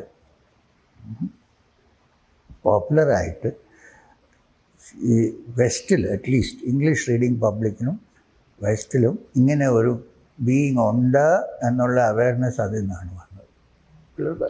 ഞങ്ങളുടെ പല പരമ്പരയിലും ഉണ്ടായിരുന്നു, പക്ഷേ അവരത് അഡ്വർടൈസ് ചെയ്യാറില്ല ആരും. മനസ്സിലായി? അപ്പോൾ അവിടെ നിന്ന് നെക്സ്റ്റ് ചോദ്യം ഇപ്പോഴും ഉണ്ടോ എന്ന് ഞാൻ വിശ്വസിക്കുന്നുണ്ട്. കാരണം എന്ന് വെച്ചാൽ, ഈ ശ്രീ ഗുരു ബാബാജി എന്ന് പറയുന്ന ബീയിങ് ഇങ്ങനെ പല കഥകളും എഴുതിയിട്ടുണ്ട്. കേരളത്തിൽ ജനിച്ചെന്നോ പറങ്കിപ്പേട്ടയിലായിരുന്നു എന്നൊക്കെ പറഞ്ഞ് ഇങ്ങനെ പല കഥ എഴുതിയിട്ടുണ്ട്. പക്ഷേ ഞങ്ങളുടെ പരമ്പരയിൽ അദ്ദേഹം ഒരു ഹ്യൂമൻ ബീയിങ് ആയിട്ടല്ല കൺസിഡർ ചെയ്യുന്നത്. ഹ്യൂമൻ ബീയിങ് ആരാണെങ്കിലും ജനിച്ചാൽ മരിക്കണം. കായകൽപ്പം കൊണ്ട് കുറച്ച് സ്ട്രെച്ച് ചെയ്യാൻ സാധിക്കും, പക്ഷേ നിർത്താൻ പറ്റില്ല. This is a being who is not born from the womb of a mother. ഒരു സ്പിരിച്വൽ ബീയിങ് ആണ്. അദ്ദേഹത്തിൻ്റെ രൂപം ഞങ്ങളുടെ ഭാഷയിൽ പറയുകയാണെങ്കിൽ മായാവി രൂപമാണ്. ഒരു ഫങ്ഷനാലിറ്റിക്ക് വേണ്ടി ക്രിയേറ്റ് ചെയ്ത ഒരു ബോഡിയാണ്, ഒരു മായാരൂപമാണ്. അത് എപ്പോൾ സമയം അദ്ദേഹത്തിന് തോന്നുമ്പോൾ അതിന് റിസോൾവ് ചെയ്യും. We cannot do anything about it. അപ്പോൾ അങ്ങനെ ആയതുകൊണ്ട് ഇപ്പോഴും ഉണ്ട്. ഈ കേരളത്തിലും ഇന്ത്യയിലും ഒക്കെ അറിയപ്പെടുന്ന ആത്മീയ ആചാര്യന്മാർ പലരും എന്ന് പറഞ്ഞാൽ ഏകദേശം എല്ലാവരും തന്നെ കുടുംബ ബന്ധങ്ങളിൽ നിന്നും ലൗകിക ബന്ധങ്ങളിൽ നിന്നൊക്കെ മോചനം നേടിയവരാണ്. പക്ഷെ അങ്ങ് ഒരേ സമയം ഈ ആത്മീയതയും ഗാർഹസ്ഥ്യവും ഒരേപോലെ കൊണ്ടു നടക്കുന്നുണ്ട്. ഇതെങ്ങനെയാണ് കഴിയുന്നത്? വലിയ പ്രയാസമാണ്, എളുപ്പമില്ല. അത് തന്നെ ഒരു ടൈറ്റ് റോപ്പ് വാക്ക് ആണ്. മനസ്സിലായോ? ഈ ഒന്നാമത് സ്പിരിച്വൽ പാത്ത് തന്നെ മുണ്ടക്കാവ് ഉപനിഷത്തിൽ പറഞ്ഞതുപോലെ ശൂരസ്യധാരയാണ്. എന്ന് വെച്ചാൽ ഒരു റേസറിൻ്റെ എഡ്ജിൽ നടക്കുന്ന പോലെയാണ്. കയറുമല്ല, ടൈറ്റ് റോപ്പും അല്ല, ഒരു റേസറിൻ്റെ എഡ്ജിൽ നടക്കുന്ന പോലെ അത്രയും ഷാർപ്പാണ്. ഇതിൻ്റെ കൂടെ ഒരു ഫാമിലിയും മെയിൻറ്റെയിൻ ചെയ്ത് ഗൃഹസ്ഥ ജീവിതം ഇറ്റ് ഇസ് വെരി ഡിഫിക്കൾട്ട്. പക്ഷേ അതിനൊരു കാര്യം ഉണ്ടായിരുന്നു. എൻ്റെ അടുത്ത് ബാബാജി പറഞ്ഞത്, ഞാൻ സന്യാസം എടുക്കാൻ തയ്യാറായിട്ടിരുന്ന ആളാണ്. അദ്ദേഹം പറഞ്ഞു, പറ്റില്ല, നീ സന്യാസം എടുക്കണ്ട. ഇപ്പോൾ മാരി ഇത് സാധാരണ മനുഷ്യർ എങ്ങനെയാണ് ജീവിക്കുന്നതിൻ്റെ പ്രോബ്ലംസ് നിനക്ക് എങ്ങനെ അറിയാം? പുള്ളി പറയുന്നത് ഈ അൺമാരീഡായിട്ടുള്ള ആചാര്യന്മാരടുത്തൊക്കെ ചെന്ന് മാരീഡ് പീപ്പിൾ സൊല്യൂഷൻ ചോദിക്കുന്നത് തന്നെ തെറ്റാണെന്നാണ് അദ്ദേഹത്തിൻ്റെ. അവർക്കെന്തോ അറിയാം? അവർക്കൊന്നും അറിഞ്ഞൂടാ. ഇത് നമുക്കറിയാം.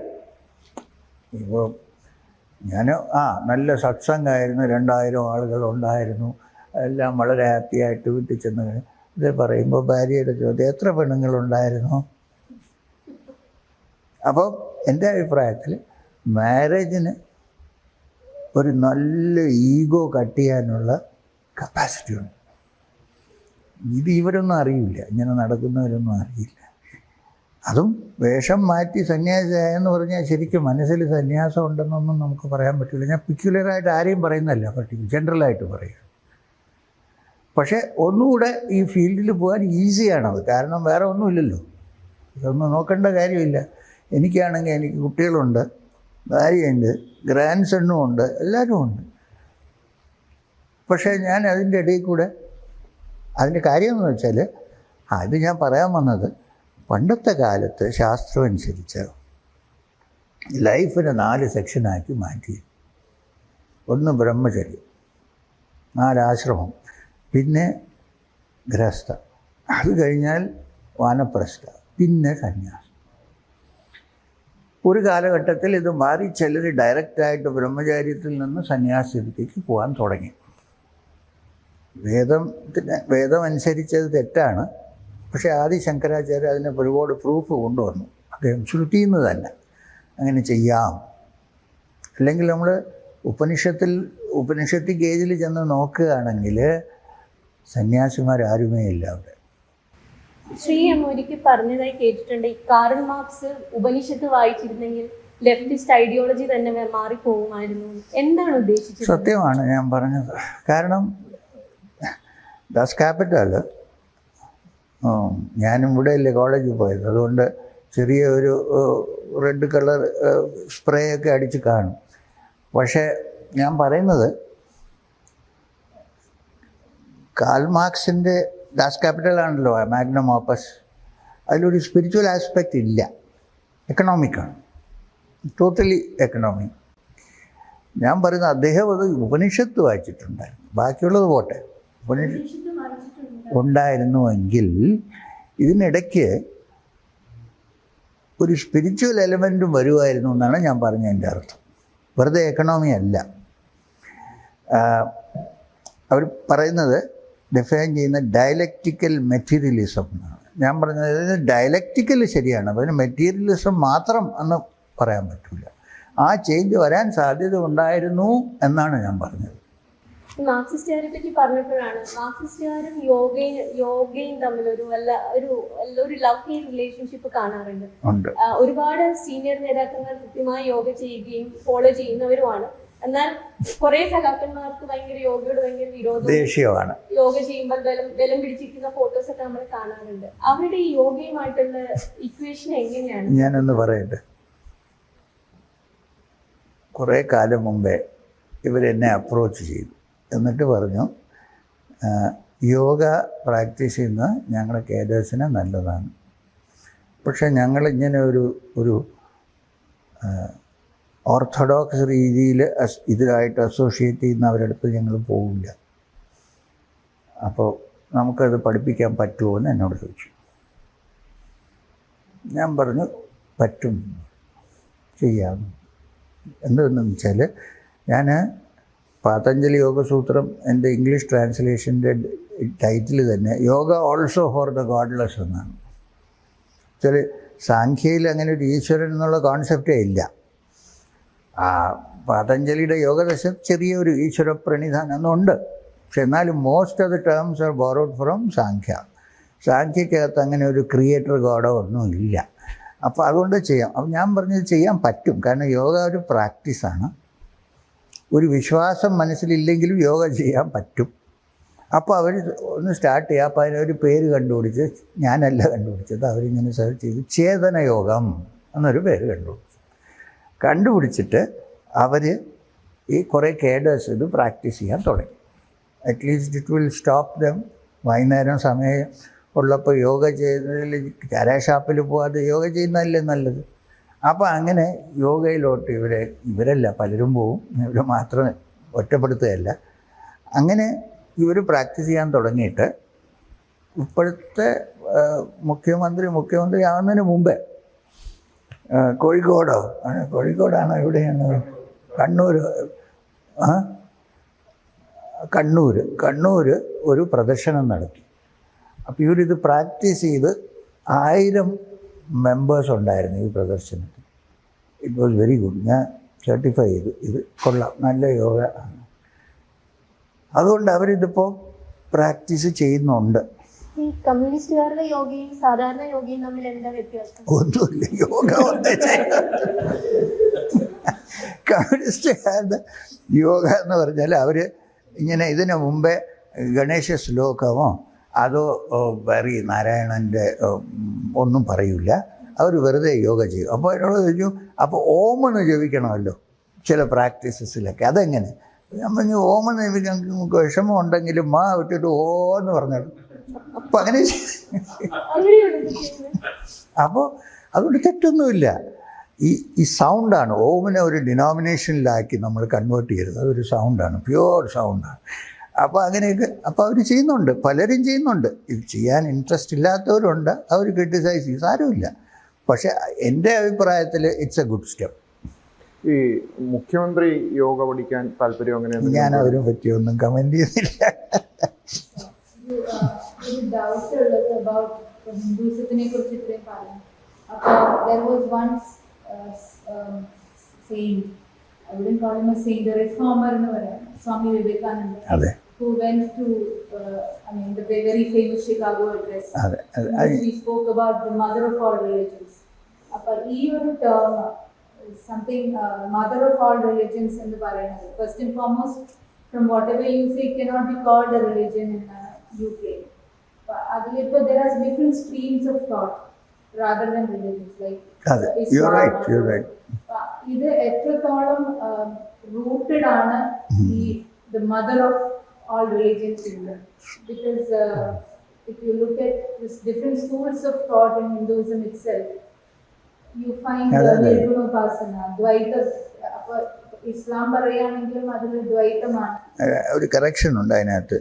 ഇസ്ലാമിലെ അല്ലയും വേദാന്തത്തിലെ പരബ്രഹ്മവും ഒന്നല്ല, കോൺസെപ്റ്റ് വേറെ വേറെയാണ്. അത് പോട്ടെ. അപ്പോൾ ഞാൻ പറയുന്നത്, my question is, isn't it all one and the same, like in the sense it is not one, derived from the same source, not necessarily. എൻ്റെ അഭിപ്രായത്തിൽ സ്വാമിജി റിലിജൻ എന്നവിടെ യൂസ് ചെയ്ത വേർഡ് ഉണ്ടല്ലോ. കാരണം അന്ന് അവിടെ US ചെന്ന് സംസാരിക്കുമ്പോൾ വേറെ ടേംസ് ഒന്നും ഉപയോഗിച്ചാൽ അവർക്കൊന്നും പിടിയിട്ടില്ല. അപ്പോൾ റിലിജൻ ഒരു ജനറൽ ടേമായിട്ട് ഉപയോഗിച്ചാണ്, not as a specific term. ഒന്ന്. രണ്ടാമത്, Swamiji was a very open minded person. അദ്ദേഹം തന്നെ ബ്രാഹ്മണനല്ലായിരുന്നു, അത് കായസ്ഥനായിരുന്നു, മനസ്സിലായി. And he was a very open minded person who appreciated all schools of thought. അപ്പോൾ അങ്ങനെ ഉള്ള എല്ലാ സ്കൂൾസ് ഓഫ് തോട്ടിനെ അപ്രീഷിയേറ്റ് ചെയ്താലേ അത് സനാതനം എന്ന് പറയാൻ പറ്റുള്ളൂ നമുക്ക്. അപ്പം ഞാൻ ചോദിക്കട്ടെ, ജെയിൻസില്ലേ, അവർ ഹിന്ദുസ് ആണെന്ന് അവർ അഡ്മിറ്റ് ചെയ്തു, പക്ഷേ they are also part of this whole structure. അഷ്ടാംഗയോഗം ഏറ്റവും കൂടുതൽ പ്രാക്ടീസ് ചെയ്യുന്ന ജെയിൻസാണ്, മനസ്സിലായി. ബുദ്ധിസ്റ്റ് എന്ന് പറയുന്നു, നമ്മളത് ശൂന്യവാദം, നമ്മുടെ പൂർണ്ണവാദം, ഇങ്ങനെയൊക്കെ വലിയ വ്യത്യാസങ്ങളുണ്ടെങ്കിലും basically is the same stream. ഇപ്പോൾ ബുദ്ധന് വെസ്റ്റിൽ ലോട്ടസ് പോസ്ചർ എന്ന് പറയുന്ന പദ്മാസനത്തിനെയാണ്. അപ്പോൾ ബുദ്ധൻ ഇരിക്കുന്നത് ലോട്ടസ് പോസ്ചർ. അപ്പോൾ യോഗിയാണെന്നുള്ളതിന് യാതൊരു സംശയവുമില്ലല്ലോ. എവിടെയെങ്കിലും ഒരു സ്ഥലത്ത് ബുദ്ധന് ചെയറിലിരുന്ന് കണ്ടിട്ടുണ്ടോ? ഇല്ല, അന്ന് ചെയറില്ല, പക്ഷെ പറയാണ് പദ്മാസനത്തിലാണ്. അപ്പോൾ ഇതെല്ലാം rooted in the ancient wisdom teachings. External religion അല്ല ഞാൻ പറയുന്നത്. Because the concept, I have studied both, so people have this illusion that it is the same. അല്ല. കാരണം അല്ല എന്ന് പറയുന്നത് നിരാകാരമാണെങ്കിലും നിർഗുണമല്ല. അല്ല ദേഷ്യമൊക്കെ, ഒരു മിനിറ്റ്, ദേഷ്യമൊക്കെ വരും. കോൺട്രഡിക്ടറി ആണ്, പക്ഷെ അങ്ങനെയാണ്. ദേഷ്യം വരും, ആരെങ്കിലും തെറ്റ് ചെയ്ത് പിടിച്ചിടിയൊക്കെ കൊടുക്കും. അല്ല, ഇടിയല്ല പറയാണ്. പിന്നെ എല്ലാവരും ഫോളോ ചെയ്താൽ അല്ല ഒരു ദൈവമേ ഉള്ളൂ എന്ന് പറയുന്നത് അദ്വൈതമല്ല. ഇതിൻ്റെ അർത്ഥം അല്ല എന്ന് പറയുന്ന വാക്ക് ഡിഫൈൻ ചെയ്യുന്ന ഒരു ദൈവമേ ഉള്ളൂ എന്നാണ്, മനസ്സിലായോ? അപ്പോൾ പിന്നെ മുഹമ്മദ് ദൈവമല്ല, മെസ്സഞ്ചറാണ്. അതുകൊണ്ട് അവരെന്നും 5 നേരം വാങ്ങി വിളിക്കുമ്പോൾ പ്രത്യേകം മെൻഷൻ ചെയ്യും മുഹമ്മദ് റസൂലുള്ള എന്ന് പറഞ്ഞാൽ മുഹമ്മദ് മെസ്സഞ്ചർ ഓഫ് അല്ലാഹാണ്. അദ്വൈതം എന്ന് പറഞ്ഞാൽ according to the interpretation of Adishankar Bhagavatpad, അദ്വൈതം എന്ന് പറഞ്ഞാൽ there is only one supreme Brahman. അദ്ദേഹത്തിന് നമ്മൾ കോണ്ടാക്ട് ചെയ്യാനും പറ്റില്ല, പ്രേ ചെയ്യാനും പറ്റില്ല, ഗുണമില്ല. ഒരേ ഗുണമുള്ളത് ആനന്ദമാണ്, പരമാനന്ദം, വേറെ ഒന്നുമില്ല. അവിടെ ഒരു പേഴ്സണായിട്ട് ട്രീറ്റ് ചെയ്യാൻ പറ്റില്ല, വർഷിപ്പ് ചെയ്യാൻ പറ്റില്ല, ഒന്നും ചെയ്യാൻ പറ്റില്ല. മനസ്സ് കംപ്ലീറ്റ് ആയിട്ട് ക്വയറ്റായി കഴിയുമ്പോൾ what remains is the Brahman. അതും ഇതുമായിട്ട് വ്യത്യാസമില്ല. ഇപ്പോൾ ആലോചിച്ച് നോക്കുമ്പോൾ ഇല്ലേ? പക്ഷെ ചിലർ തെറ്റിച്ചിങ്ങനെ ഇത് അദ്വൈതമാണെന്ന് അവർ പറയുന്നത് ഒരു ഗോഡേ ഉള്ളൂ എന്നും. പക്ഷെ ഈ ഗോഡ് ബ്രഹ്മനല്ല, പരബ്രഹ്മൻ ഓഫ് വേദാന്തം അല്ല. ആ ഒരു കൺസെപ്റ്റിലേക്ക് വരാൻ കുറച്ചും കൂടി ട്രാവൽ എന്നാണ് പറയുന്നത്. Are your teachings based on your experience or ഒരു ദൈവദൃഷ്ടിയായിട്ട് തോന്നിയിട്ടുണ്ടോ? അല്ല, is it what you learned from us? I've also learned a lot. And my master taught me many things, but I still wonder at him because ഉപനിഷത്തൊക്കെ പഠിക്കാനായിട്ട് അദ്ദേഹം പറയും, ഇന്ന് ആദ്യമായിട്ട് തുടങ്ങുമ്പോൾ ഇന്ന് കേന ഉപനിഷത്ത് പഠിക്കണം. ഗംഗയുടെ കരയിലിരിക്കുകയാണ്, ഞാനിങ്ങനെ നോക്കുകയാണ്, കേന ഉപനിഷത്ത് എവിടെ, കയ്യിൽ ബുക്കില്ല, ഒന്നുമില്ല. അദ്ദേഹം ഈ ടോട്ട് ത്രൂ ബൈ റോട്ട്, മനസ്സിലായോ? അത് ഞാൻ ഒബ്സോർവ് ചെയ്തു. ഇങ്ങനെ പല രീതിയുണ്ട് ടീച്ചിങ്ങിന്.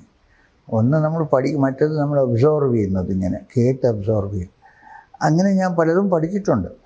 പക്ഷേ ഞാൻ ബേസ് ചെയ്യുന്നത് എൻ്റെ അനുഭവം വെച്ചിട്ടാണ്.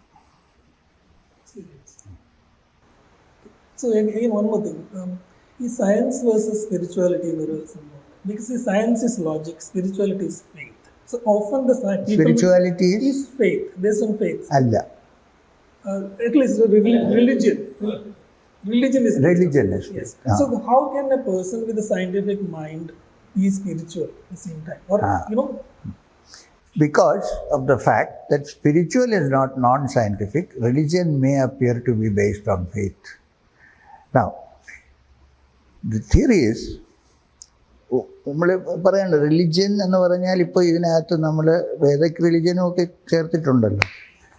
ഋഗ്വേദത്തിൽ ഏറ്റവും ഫേമസ് മന്ത്രം എന്തെന്നാണ്? ഗായത്രി. ഗായത്രിയിലെ അവസാനത്തെ സെൻറ്റൻസ് എന്തെന്നാണ്? ധിയോ യോ ന പ്രചോദയാത് may my intelligence be stimulated. Faith be stimulated എന്നല്ല, may my intelligence be stimulated. ധിയോ യോ ന പ്രചോദയാത്. അപ്പോൾ തിയറി എന്താണെന്ന് വെച്ചാൽ, there are many things which the ordinary brain in its present capacity can explore. The most intelligent person quickly realizes the limitations of so-called ordinary thinking. There are other modes of thought and experience which are outside the systemic things that we have built up. The way these things go is like, ഇപ്പോൾ നമ്മൾ normally 4 + 4 8 എന്നുള്ളത് ഒരു mathematical concept. In this field 4 + 4 may be 9. You say how? Because it's very similar to quantum. Non-scientifically, the most intelligent person soon realizes the limitations of his so-called pseudo-scientific thought and then goes beyond it. ഫെയ്ത്തിൽ തന്നെ base ചെയ്യണമെന്നില്ല. Faith എന്ന് പറഞ്ഞാൽ ഇവിടെ ഒരു ഹൈപ്പോത്തസിസാണ്. Pythagoras തീരം ഉണ്ടല്ലോ, പല തീരവും ഇല്ലേ ജോമെട്രിയിൽ, അതിനൊരു ഹൈപ്പോത്തസിസ് ഇല്ലേ? ഹൈപ്പോത്തസിസ് വെച്ചിട്ടല്ലേ പിന്നെ നമ്മൾ ഡ്രോ ചെയ്ത് അതിനെ പ്രൂവ് ചെയ്യുന്നത്. പ്രൂവ് ചെയ്തില്ലെങ്കിൽ it is not true, prove ചെയ്താൽ it is true. Here faith എന്ന് പറയുന്ന ഒരു ഹൈപ്പോത്തസിസ് ആണ്, നോട്ട് ബിലീഫ്. ഒരുമിച്ച് പോകണം. ഒരു കാലത്ത് എനിക്ക് തോന്നുന്ന പോയിരുന്നു, ഇനിയും അതുപോലെ തിരിച്ചു വരണം. സൂഡോ സ്പിരിച്വാലിറ്റി സയൻസ് എന്ന് പറയുന്നുണ്ട്, അത് സൂക്ഷിക്കണം നമ്മളെപ്പോഴും. എന്താ ഉദ്ദേശിക്കുന്നത്?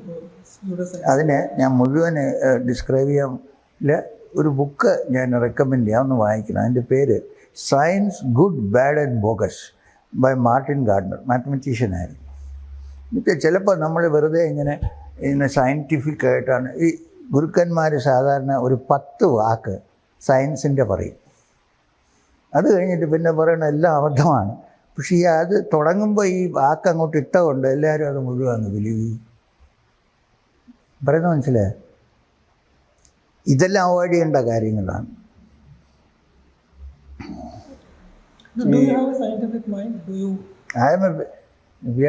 ഈ സെൻറ്ററിൻ്റെ പേര് തന്നെ സെൻറ്റർ ഫോർ, ഇതൊരു യോഗ റിസർച്ച് ഫൗണ്ടേഷനായിട്ടാണ് ഞങ്ങളിത് നടത്തുന്നത്. അവിടെ ആരും ഒന്നും അക്സെപ്റ്റ് ചെയ്യണ്ട. പ്രാക്ടീസ് യോഗ, അത് കഴിഞ്ഞിട്ട് നമ്മൾ അവരെ ഇൻസ്ട്രുമെൻറ്റ്സ് വെച്ച് തന്നെ EEG എല്ലാം ചെക്ക് ചെയ്ത് നോക്കുന്നുണ്ട്, വ്യത്യാസമുണ്ടോ ഇല്ലേ. In short, today with modern science nobody can fake സമാധി. വ്യത്യാസം വരും.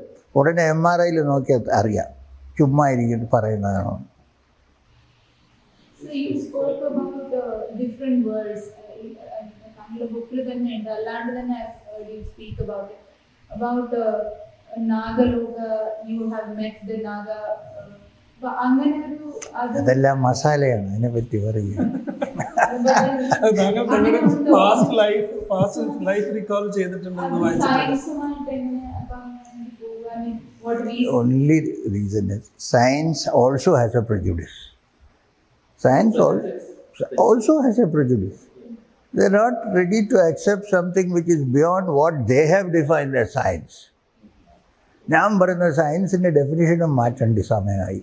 Just as we need to change the definition of a human being today, and religion and spirituality, അതിനും ചേഞ്ച് ചെയ്യേണ്ട ആവശ്യം. അപർണ ചോദിച്ച ചോദ്യത്തിന് താങ്കളുടെ ഓട്ടോബയോഗ്രഫി ഒരു ഫാന്റസി നോവൽ എന്ന് പറയുന്നവരുണ്ട്. ഞാൻ കുട്ടികളത്തൊക്കെ പറയുന്നത് ഹാരി പോട്ടർ വായിക്കുകയാണെങ്കിൽ ഇതും കൂടെ വായിച്ചു തോന്നും. കാരണം ചിലപ്പം ഫിക്ഷൻ വഴി ട്രൂത്ത് ബെറ്റർ മനസ്സിലാവും ആളുകൾക്ക്. ഫിക്ഷൻ ആണെന്നല്ല പറയുന്നത്. It looks like that ചില സമയത്ത്. Because why? Because we cannot think of something like that. I'm trying to say that there are some things like that. Let us keep our mind open. But what is it? Is it hallucination that, or is it actually, was it reality that you went to a cave and you actually found the Naga? Look, I don't take narcotics. Unlike many sadhus who smoke ganja, I don't have alcohol. I don't go അയാ ഹുസ്ക എന്നൊക്കെ പറയുന്നതൊന്നും ഞാൻ കഴിക്കാറില്ല. അതുകൊണ്ട് ഞാൻ ഈ relate ചെയ്തിട്ടുള്ളതെല്ലാം ഞാൻ കണ്ടിട്ടുള്ളതും experience ചെയ്തിട്ടുള്ളതാണ്. എനിക്ക് റിയലാണ്, അത് നിങ്ങൾക്ക് റിയലാണ്. Sometimes one person's reality may not be other person's reality. ഇതൊക്കെ ആലോചിക്കേണ്ട കാര്യങ്ങളല്ലേ. അങ്ങ് ഇസ്ലാം മതത്തിലാണ് ജനിച്ചത്, ആ ഒരു കുടുംബ അന്തരീക്ഷത്തിലാണ് ജനിക്കുകയും പിന്നീട് ഒരു ഹിന്ദു സന്യാസ പാരമ്പര്യത്തിലേക്ക് മാറുകയും ചെയ്തു. കൺവേർട്ട് ചെയ്തിട്ടില്ല, ഇല്ല, മാറുകയും ചെയ്തു. അപ്പം ഞാൻ ചോദിക്കുന്നത്, ഈ സ്വാഭാവികമായിട്ട് ഈ ഇസ്ലാം മത സാഹചര്യങ്ങളിൽ മതസംഘടനകളുണ്ടാവും, അവിടുത്തെ ഈ ക്ലർജി ഉണ്ടാവും, അവരിൽ നിന്ന് എങ്ങനെയായിരുന്നു ഒരു പ്രതികരണം? അവർക്കെല്ലാം എന്നോട് വലിയ ദേഷ്യമാണ് ജനറലി. പക്ഷെ ഞാൻ അവരെ ഒന്നും പറയാത്തതുകൊണ്ട് എന്നെ ഒന്നും ചെയ്യില്ല. പക്ഷേ they can't agree with this. കാരണം നോർമൽ ആയിട്ട് നോക്കുകയാണെങ്കിൽ അങ്ങനെ ഒരാൾ പോവുകയാണെങ്കിൽ it is blasphemy according to ശരീഅത്ത് ഇസ്ലാം. സൂഫീസിനെ വിടും, അത് വേറെ section. According to Shariat Islam, anybody who changes his religion or changes his religious beliefs is punishable by death. അത്തരം ത്രെട്ട് ഉണ്ടായിട്ടുണ്ടോ? ഉണ്ടായിട്ടുണ്ട്. I don't carry, see, I don't consider myself with this body only. ഇതിനകത്തുള്ള essence ആണ് is the real me. അതിനെ ആരെ കൊണ്ട് കൊല്ലാൻ നോക്കില്ല, ഒന്നും ചെയ്യാൻ നോക്കില്ല.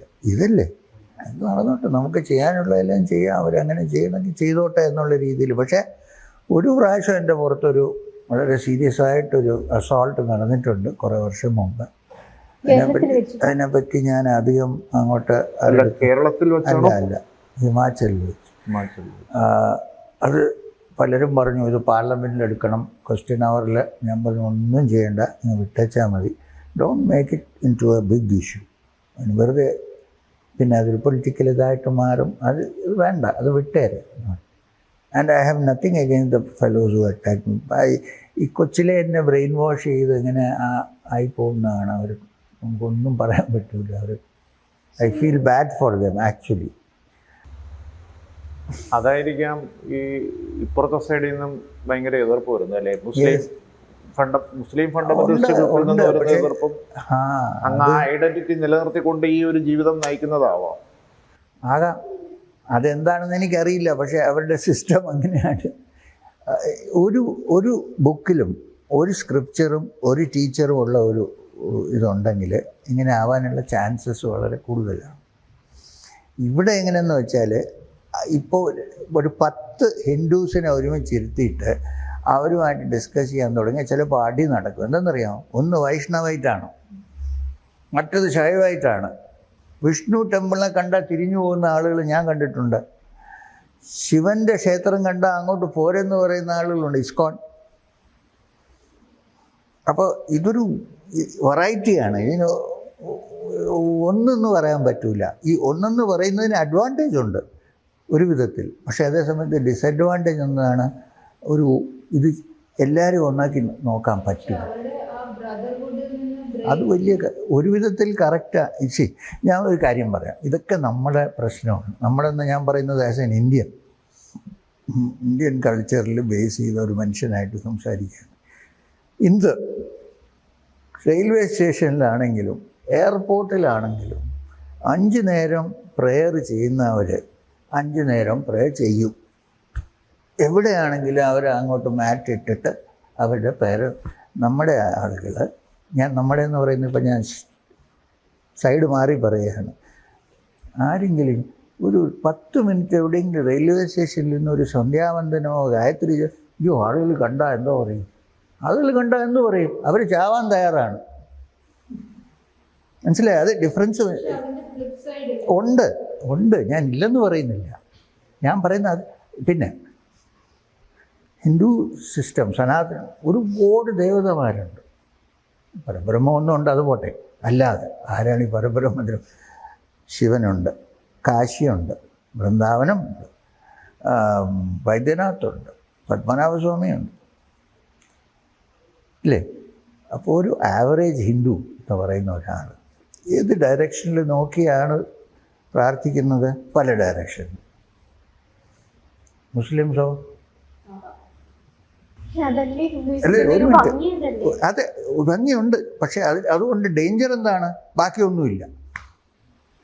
അതാണ് അതിൻ്റെ പക്ഷേ ഇത് നമ്മൾ ആലോചിക്കണം. അവർക്ക് അങ്ങനെ നാണക്കേടുന്നൊരു പരിപാടി ഇല്ല. ആരെങ്കിലും എന്തെങ്കിലും ചെയ്യുമെന്ന് വെച്ചാൽ ചെയ്തോട്ടെ, ഞങ്ങളത് ചെയ്യും. എൻ്റെ ബിലീഫ് സിസ്റ്റമാണ്. 3, ഒരേ സ്ഥലത്ത് millions of people around the world 5 നേരം ഒരേ ഡയറക്ഷനിൽ നോക്കിയാണ് പറയുക. അതാണ് അവരുടെ സ്ട്രെങ്ത്. നമ്മുടെ സ്ട്രെങ്ത് എന്താണ് ഇവിടെ? That we are ready to acknowledge that it need not be in one direction, it can be spread out. ഇതാണ് നമ്മുടെ സ്ട്രെങ്ത്. രണ്ടും മാറ്റണമെന്നല്ല പറയുന്നത്, റിയാലിറ്റീസ്. 5 നേരം നിസ്കരിക്കുക എന്നുള്ളത് അല്ലെങ്കിൽ ഏതെങ്കിലും തരത്തിൽ പ്രാർത്ഥിക്കുക എന്നുള്ളത് മാൻഡേറ്ററി ആണ്. പറയുന്നത് ഞാൻ തന്നെ ബ്രഹ്മമാണെന്നാണ്. അതെ, അതാണ് പ്രശ്നം. നമ്മുടെ ഞാനാണ് ബ്രഹ്മൻ എന്ന് പറയും, പക്ഷേ ഞാൻ തോന്നിയവാസം എല്ലാം ഞാൻ കാണിക്കും, ഞാനാണ് ബ്രഹ്മൻ. അതല്ല അതിൻ്റെ അർത്ഥം. ശരിക്കും ഞാനാണ് ബ്രഹ്മൻ എന്ന് ഡിസ്കവർ ചെയ്യാനുള്ള സാധനങ്ങളെല്ലാം നമ്മൾ ചെയ്താലേ ഡിസ്കവർ ചെയ്യാൻ പറ്റൂ. അല്ലെങ്കിൽ ഇറ്റ്സ് മിയർലി എ തിയറി. അവരുടെ ബിലീഫ് സിസ്റ്റം അങ്ങനെയാണ്. അവർ ആരെങ്കിലും പറഞ്ഞു കഴിഞ്ഞ് ഖുറാനിൽ അല്ലെങ്കിൽ മുഹമ്മദ് പറഞ്ഞു കഴിഞ്ഞാൽ അത് സത്യമാണ്, വേറെ ക്വസ്റ്റ്യൻസ് ഒന്നുമില്ല. അപ്പോൾ അവരെ ഫോളോ ചെയ്യേണ്ടതല്ല, ഒന്നിച്ച് ഫോളോ ചെയ്യും. അപ്പം ഞാൻ പറയുന്നത് ഇതിനിടയിൽ ഒരു ഒരു ഒരു ഒരു കൺസെൻസസ് ഉണ്ടാവണം. കുറേ നല്ല കാര്യങ്ങൾ പഠിക്കാനുണ്ട്. We need not take everything, പക്ഷേ there are some good points to take up. Swami Vivekananda ഒരു ഫേമസ് സ്റ്റേറ്റ്മെൻ്റ് ഉണ്ട്. I don't know if you have red it. അല്ല, അത് ഇറ്റ്സ് എ ഗ്രേറ്റ് സ്റ്റേറ്റ്മെൻറ്റ്. അദ്ദേഹത്തിന് ഒരു ഠാക്കൂർ ശ്രീ രാമകൃഷ്ണ പരമഹംസന് ഒരു മുസ്ലിം ഡോക്ടർ, ഒരു ഡിസൈപ്പിൾ ഉണ്ടായിരുന്നു സിന്ധിൽ. അദ്ദേഹത്തിനെ കാണാൻ വന്നു, പോയി. അത് കഴിഞ്ഞ് അദ്ദേഹം മരിച്ചു കഴിഞ്ഞപ്പോൾ ഒരു ലെറ്റർ എഴുതി സ്വാമിജി. അപ്പോൾ സ്വാമി വിവേകാനന്ദൻ്റെ റിപ്ലൈ ഉണ്ട്. അത് ലെറ്റേഴ്സ് ഓഫ് സ്വാമി വിവേകാനന്ദ ഒരു കളക്ഷൻ ഉണ്ട്, അതിൽ കിട്ടും. അദ്ദേഹം പറയുന്നത് ഠാക്കൂറിൻ്റെ Thakur's blessings are with you always. Thakur is not just a body, but he is someone who was merged in the infinite. So it's always there. Second line, Thakur always said that what we need for this country in the future is a Vedantic brain in an Islamic body. അദ്ദേഹത്തിൻ്റെ letters വായിച്ചു നോക്കിയോളൂ. It will be a great combination.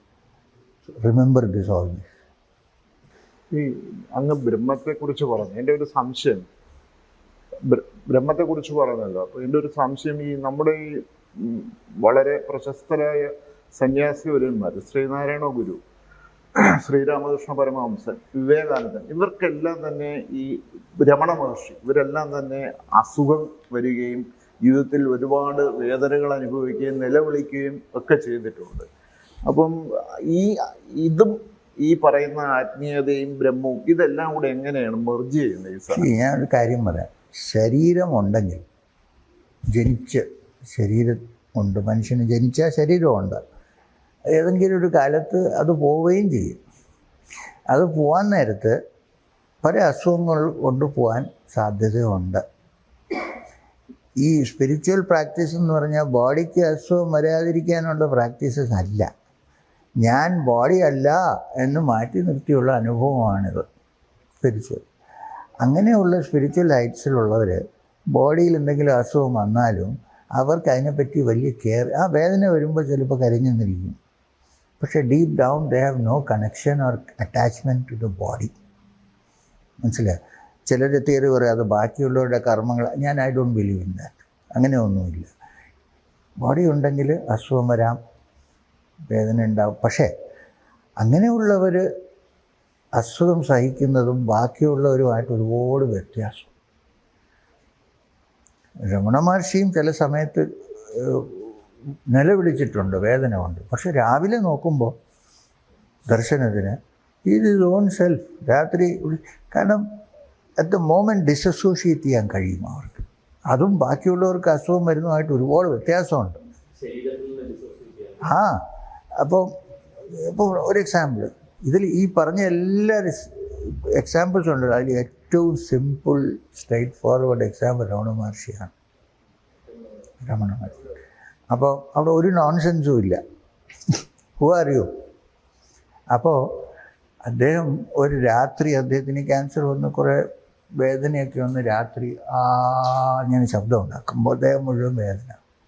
ഈ cancer വരുമ്പോൾ ദേഹത്തിലും വേദന വരും പലയിടത്തും. അപ്പോൾ ഒരു സ്ത്രീ വന്ന് തല കൊണ്ട് മതിലിങ്ങനെ ഇടിച്ച് കരയാണ്. നിന്ന് ഭഗവാനെ എന്തിനാണ് ഇദ്ദേഹത്തിന് ഇങ്ങനെ സഫർ ചെയ്യുന്നത്? രാവിലെ ദർശനത്തിലെ സമയമായി. മഹർഷി എണീറ്റിരിക്കുകയാണ്. അന്ന് ഷേവ് എല്ലാം ചെയ്തു. ആരോ വന്ന് രാവിലെ ക്ലീനായിട്ട് ഇങ്ങനെ ഇരിക്കുകയാണ്. വേദന ഉണ്ടെന്നോ ക്യാൻസർ ഉണ്ടെന്നോ ഒന്നും ആർക്കും പറയാൻ പറ്റില്ല. വെറുതെ ഇങ്ങനെ ഇരിക്കുകയാണ്. എന്നിട്ട് ആ സ്ത്രീ വന്നപ്പോൾ പറഞ്ഞു, കൂടെ വേറൊരാൾ വന്നു. പറഞ്ഞു ഇന്നലെ രാത്രി മുഴുവൻ ഇവർ തലയിട്ട് ആ മതിലിൽ ഇടിച്ചിടിച്ച് കരയായിരുന്നു ഭഗവാനെന്ന്. അപ്പോൾ മഹർഷി ചിരിച്ചിട്ട് അതാണോ ശബ്ദം വന്നു? ഞാൻ വിചാരിച്ച് എന്നെ രക്ഷപ്പെടുത്താൻ വേണ്ടി ആരോ തേങ്ങ ഉടക്കിയായിരുന്നു. അപ്പോൾ ആ മൈൻഡ് അപ്പോൾ സഫറിങ്ങിലായിരുന്നെങ്കിൽ ഇങ്ങനെ ആർക്കും റെസ്പോണ്ട് ചെയ്യാൻ പറ്റൂല. ഏതായാലും കൊള്ളാം, നല്ല തോട്ടാണ് എന്ന് പറഞ്ഞ് ബ്ലെസ് ചെയ്തങ്ങ് വിട്ടു. ഒരു അങ്ങയുടെ ഈ ഗുരുക്കന്മാർ ഒഴികെ മാറി നിന്നാൽ അങ്ങയുടെ ജീവിതത്തിൽ, ഞാൻ അങ്ങയുടെ ആത്മകഥയും അങ്ങയുടെ ഇൻ്റർവ്യൂ ഒക്കെ വായിക്കുമ്പോൾ എനിക്ക് തോന്നിയത്, അങ്ങയുടെ പക്ഷെ വളരെ കുറച്ചേ പറഞ്ഞിട്ടുള്ളൂ, അങ്ങയുടെ ജീവിതത്തിൽ വളരെ സ്വാധീനം ചെലുത്തിയത് 2 സ്ത്രീകളായിരിക്കും, അമ്മയും ഭാര്യയും. ആ ബന്ധം എങ്ങനെ നിർവചിക്കുന്നത്? എനിക്കൊരു റിഗ്രറ്റേ ഉള്ളൂ ലൈഫിൽ. എൻ്റെ അമ്മ ഒരുപാട് സഫർ ചെയ്തു ഞാൻ പോയത്. അങ്ങനെ ഒരു റിഗ്രറ്റും ഉണ്ട്. അല്ല, എപ്പോഴും മനസ്സിൽ ആക്റ്റീവ് അല്ല, പക്ഷെ എവിടെയോ ഒരിടത്തുണ്ടത്. കാരണം അവർക്ക് അമ്മയ്ക്ക് ഇതൊന്നും അറിഞ്ഞൂടല്ലോ. ഒരു മകനല്ലേ ഉള്ളൂ, അത് ലെറ്റർ ഒന്നുമില്ല, പോയി 3.5 കൊല്ലം കാണാനില്ല, മരിച്ചു പോയി, എവിടെ ഒരു അറിയില്ല. അത് കുറേ സഫർ ചെയ്തു. അതുകൊണ്ട് അമ്മയുമായിട്ട് എനിക്ക് ഇപ്പോഴും ഒരു കണക്ഷൻ, ഒരു ലിങ്ക് മൈൻഡ് കൊണ്ട് ഉണ്ട്. എൻ്റെ വൈഫാണെങ്കിൽ പുള്ളിക്കാരത്തി വളരെ സിമ്പിൾ ഒരാളാണ്. മാളിൽ പോവില്ല, സാധനം വാങ്ങിക്കില്ല, തുണി വേണ്ട, ഈ ജുവൽസ് വേണ്ട, ഒന്നും വേണ്ട. ഒരേ ഇൻട്രസ്റ്റ് ഇംഗ്ലീഷ് ലിറ്ററേച്ചർ പഠിപ്പിക്കുന്ന ഇൻട്രസ്റ്റ് അല്ലാതെ വേറെ ഒന്നുമില്ല. അതുകൊണ്ടാണ് ഇങ്ങോട്ടൊന്നും വരാത്ത. ആളുകൾ കണ്ടാൽ പേടിയാണ് പുള്ളിക്കാരത്തി. ഇവിടെ വന്നാൽ ഒരുപാട് ആൾ വരില്ല. അങ്ങനെ ഒരാളാണ്. അപ്പോൾ നമ്മൾ തമ്മിലുള്ള റിലേഷൻഷിപ്പ് വളരെ നല്ല ഒരു റിലേഷൻഷിപ്പാണ്. പിന്നെ മാരേജ് എപ്പോഴും 100% പെർഫെക്റ്റ് ആണെന്ന് ആരെങ്കിലും പറഞ്ഞാൽ ഞാനത് വിശ്വസിക്കില്ല. അങ്ങനെ ഇല്ല. എന്തെങ്കിലും ഗിവ് ആൻഡ് ടേക്കൊക്കെ കാണും, പ്രശ്നങ്ങളൊക്കെ കാണും. പക്ഷെ അതിന് നമ്മൾ സോൾവ് ചെയ്യുന്നുണ്ടോ ഇല്ലേ എന്നുള്ളത് മാത്രം നോക്കിയാൽ മതി. അതാണ് എൻ്റെ റിലേഷൻ. ഇത്തരം പ്രശ്നങ്ങളിൽ അങ്ങാണോ അദ്ദേഹമാണോ മുൻകൈ എടുക്കുന്നത്?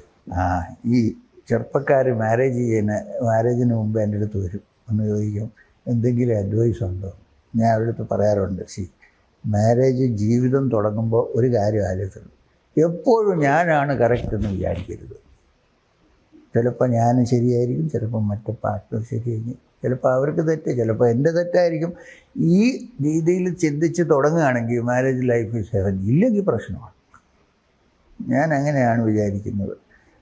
ചിലപ്പോൾ ഞാൻ പറഞ്ഞില്ലല്ലോ സത്സംഗം ഭയങ്കരമായിരുന്നു പറഞ്ഞിട്ട് എത്ര പെണ്ണുങ്ങളുണ്ടായിരുന്നോ എന്ന് ഞാൻ അതിനൊരു റോങ് ആയിട്ട് എടുക്കുന്നില്ല. It's A fact. വിവാഹം കഴിച്ച് ജീവിക്കുന്ന ഒരു സ്പിരിച്വൽ യുഗത്തിലേക്ക് അത് പറയുന്നതൊക്കെ എനിക്ക് പ്രാക്ടീസ് ചെയ്യാൻ പറ്റും. As much as I can. 100% perfect ആയിട്ട് ഈ ലോകത്ത് ആർക്കും ഒന്നും ചെയ്യാൻ പറ്റില്ല. എത്രത്തോളം പറ്റുമോ അത്രത്തോളം ഞാൻ എഫേർട്ട് എടുത്ത് ചെയ്യുന്നുണ്ട്. ശ്രീയം തന്നെ പറഞ്ഞിട്ടുണ്ട് ഈ മാജിക് കാണിക്കുന്ന സ്പിരിച്വൽ ഗുരുസിനെ പറ്റി കുറച്ച് കോഷ്യസ് ആയിരിക്കണം എന്ന് പറഞ്ഞിട്ടുണ്ട്. അപ്പോൾ ഒരു ഇന്റർവ്യൂവിന്റെ ഇടയിൽ ശ്രീയം തന്നെ രുദ്രാക്ഷ എടുക്കുന്ന ഒരു ഇപ്പോഴും ഞാൻ കാണിക്കുമായിരുന്നു, പക്ഷെ ഞാൻ ഇന്ന് കൊണ്ടുവരാൻ മറന്നുപോയി. അപ്പൊ അത് മാജിക് ആണോ? അത് മാജിക് അല്ലേ? അതെ അതെ അതെ അതെ. അത് ആദ്യം തൊട്ട് നോക്കണം. ഞാൻ കാണിക്കുന്നതിന് മുമ്പ് ഒരു വാക്ക് പറഞ്ഞ ഒരു സെൻറ്റൻസ് അത് കേൾക്കണം. ഞാൻ പറഞ്ഞതെന്താണെന്ന് വെച്ചാൽ, ഇങ്ങനെയൊക്കെ ചെയ്യുന്നതിൽ വലിയ കാര്യമൊന്നുമില്ല, ദൈവം അല്ലാതെ സാധാരണ മനുഷ്യന് ഇത് ചെയ്യാൻ പറ്റും, എൻ്റെ കൂടെ വന്ന് താമസിച്ചാൽ ഞാൻ 6 ദിവസത്തിന് ഇതെങ്ങനെയാണെന്ന് പഠിപ്പിച്ചു തരാം എന്നും പറഞ്ഞു. എന്നിട്ടാണ് ഇത് ചെയ്തത്. That's my message.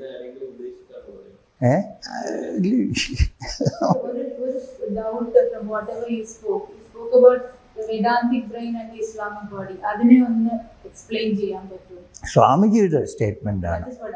I really don't know exactly what he meant. I think he was trying to make this doctor feel good.